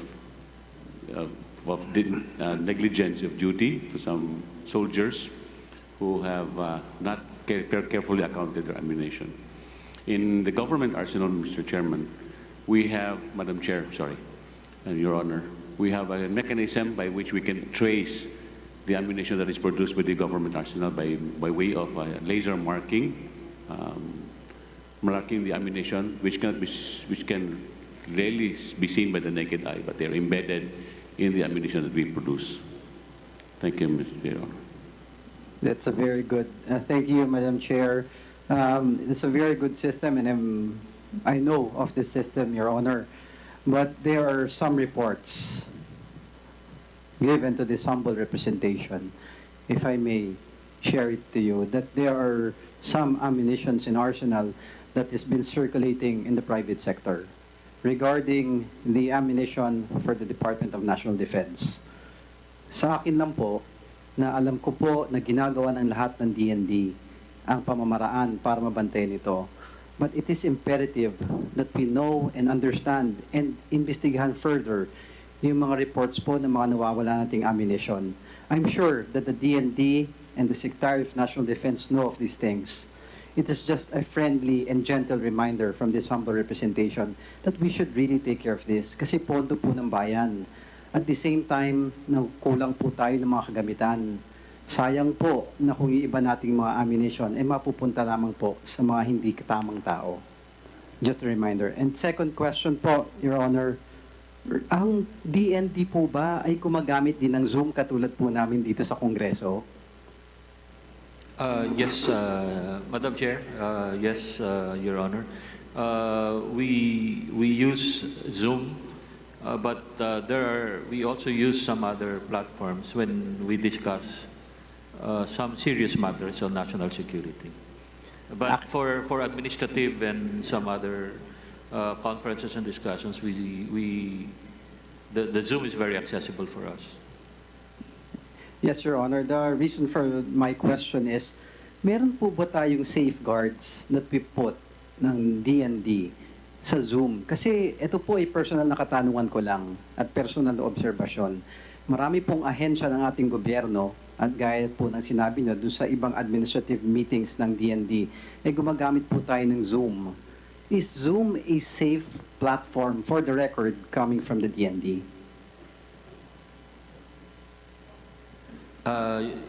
Madam Chair, Your Honor, thank you for the question. May I give to our technical experts from the AFP the concern of our good Congressman? Thank you, Madam Chair, Your Honor, for that question. The Armed Forces of the Philippines, together with the Department of National Defense, we are taking advantage of current technology to facilitate our meetings and gatherings. And one of them is the use of video teleconferencing technology. And one of them is the Zoom application. And aside from Zoom and the others that we are using, we are taking measures so they are secure to a certain extent. That is why we use them alongside with procedures and policies that we institute to add to that secure app. And as mentioned by the Senior Undersecretary, this is mainly for coordination and administrative purposes, for higher level exchange of information. We use other applications. Thank you, Madam Chair, Your Honor. That's a very good answer, Your Honor. But the main question is Zoom a safe platform? I understand that the DND is using other platforms for safer or more secured meetings. Dito lang po sa amin kasi sa Kongreso, Zoom ang mismong ginagamit and ang ibang ahensya ng ating gobyerno. It is the opinion of this humble representation that we need to secure Zoom if it is used by the different agencies of our government. So yung main katanungan ko po, kung mamarapatin po ninyo, ang Zoom po ba ay safe enough na platform? Yes, Your Honor, Madam Chair. It is a safe platform. So monitor naman po, there's safeguards and ways that the DND is monitoring Zoom to be a safe platform. The Zoom platform per se is safe, Madam Chair, Your Honor. Aside from that, we also have other safeguards like, for example, the device being used for these applications should also be secure by way of updating it also on the physical security of these devices. So, the Zoom app software per se is safe, but I would like to qualify that there are other factors also that will contribute to its being safe and more secure. Thank you, Madam Chair, Your Honor. Your Honor, thank you for the answer. Yung sa akin na po, just a reminder, and a gentle reminder, kung may magagawa po ang DND to help secure Zoom because it's widely used by our government agencies, yun lang po yung sa akin. I know that you're doing your part at DND. I support you 100%. It's just a humble suggestion na i-secure po natin kung may magagawa po tayong further ways to secure it. Yun lamang po. Maraming salamat. And again, I salute and I support 100% At kung yung iba ko pong kasamang congressman ay may request na ma-postpone o ma-delay ang budget ng DND, nirespeto ko po yun. Pero it is the opinion of this humble representation na hindi po dapat ma-delay, na hindi po dapat hindi maipasa agad for some reasons ng iba-ibang area lang. We have to remember that the DND is our primary line of defense ng ating bansa. Kaya dapat po maipasa po ito at sinusuportahan po ng inyong mga lingkod ng 100%. Maraming salamat po. Thank you very much, Representative Junicio. The chair has been informed that we should go on a lunch break because the Speaker's office has prepared a lunch for the DND, for the key people of the DND family, and of course for the members of the committee. So we will resume at 1:30 p.m. here again at the plenary. So session, committee hearing is suspended for a few minutes. Thank you.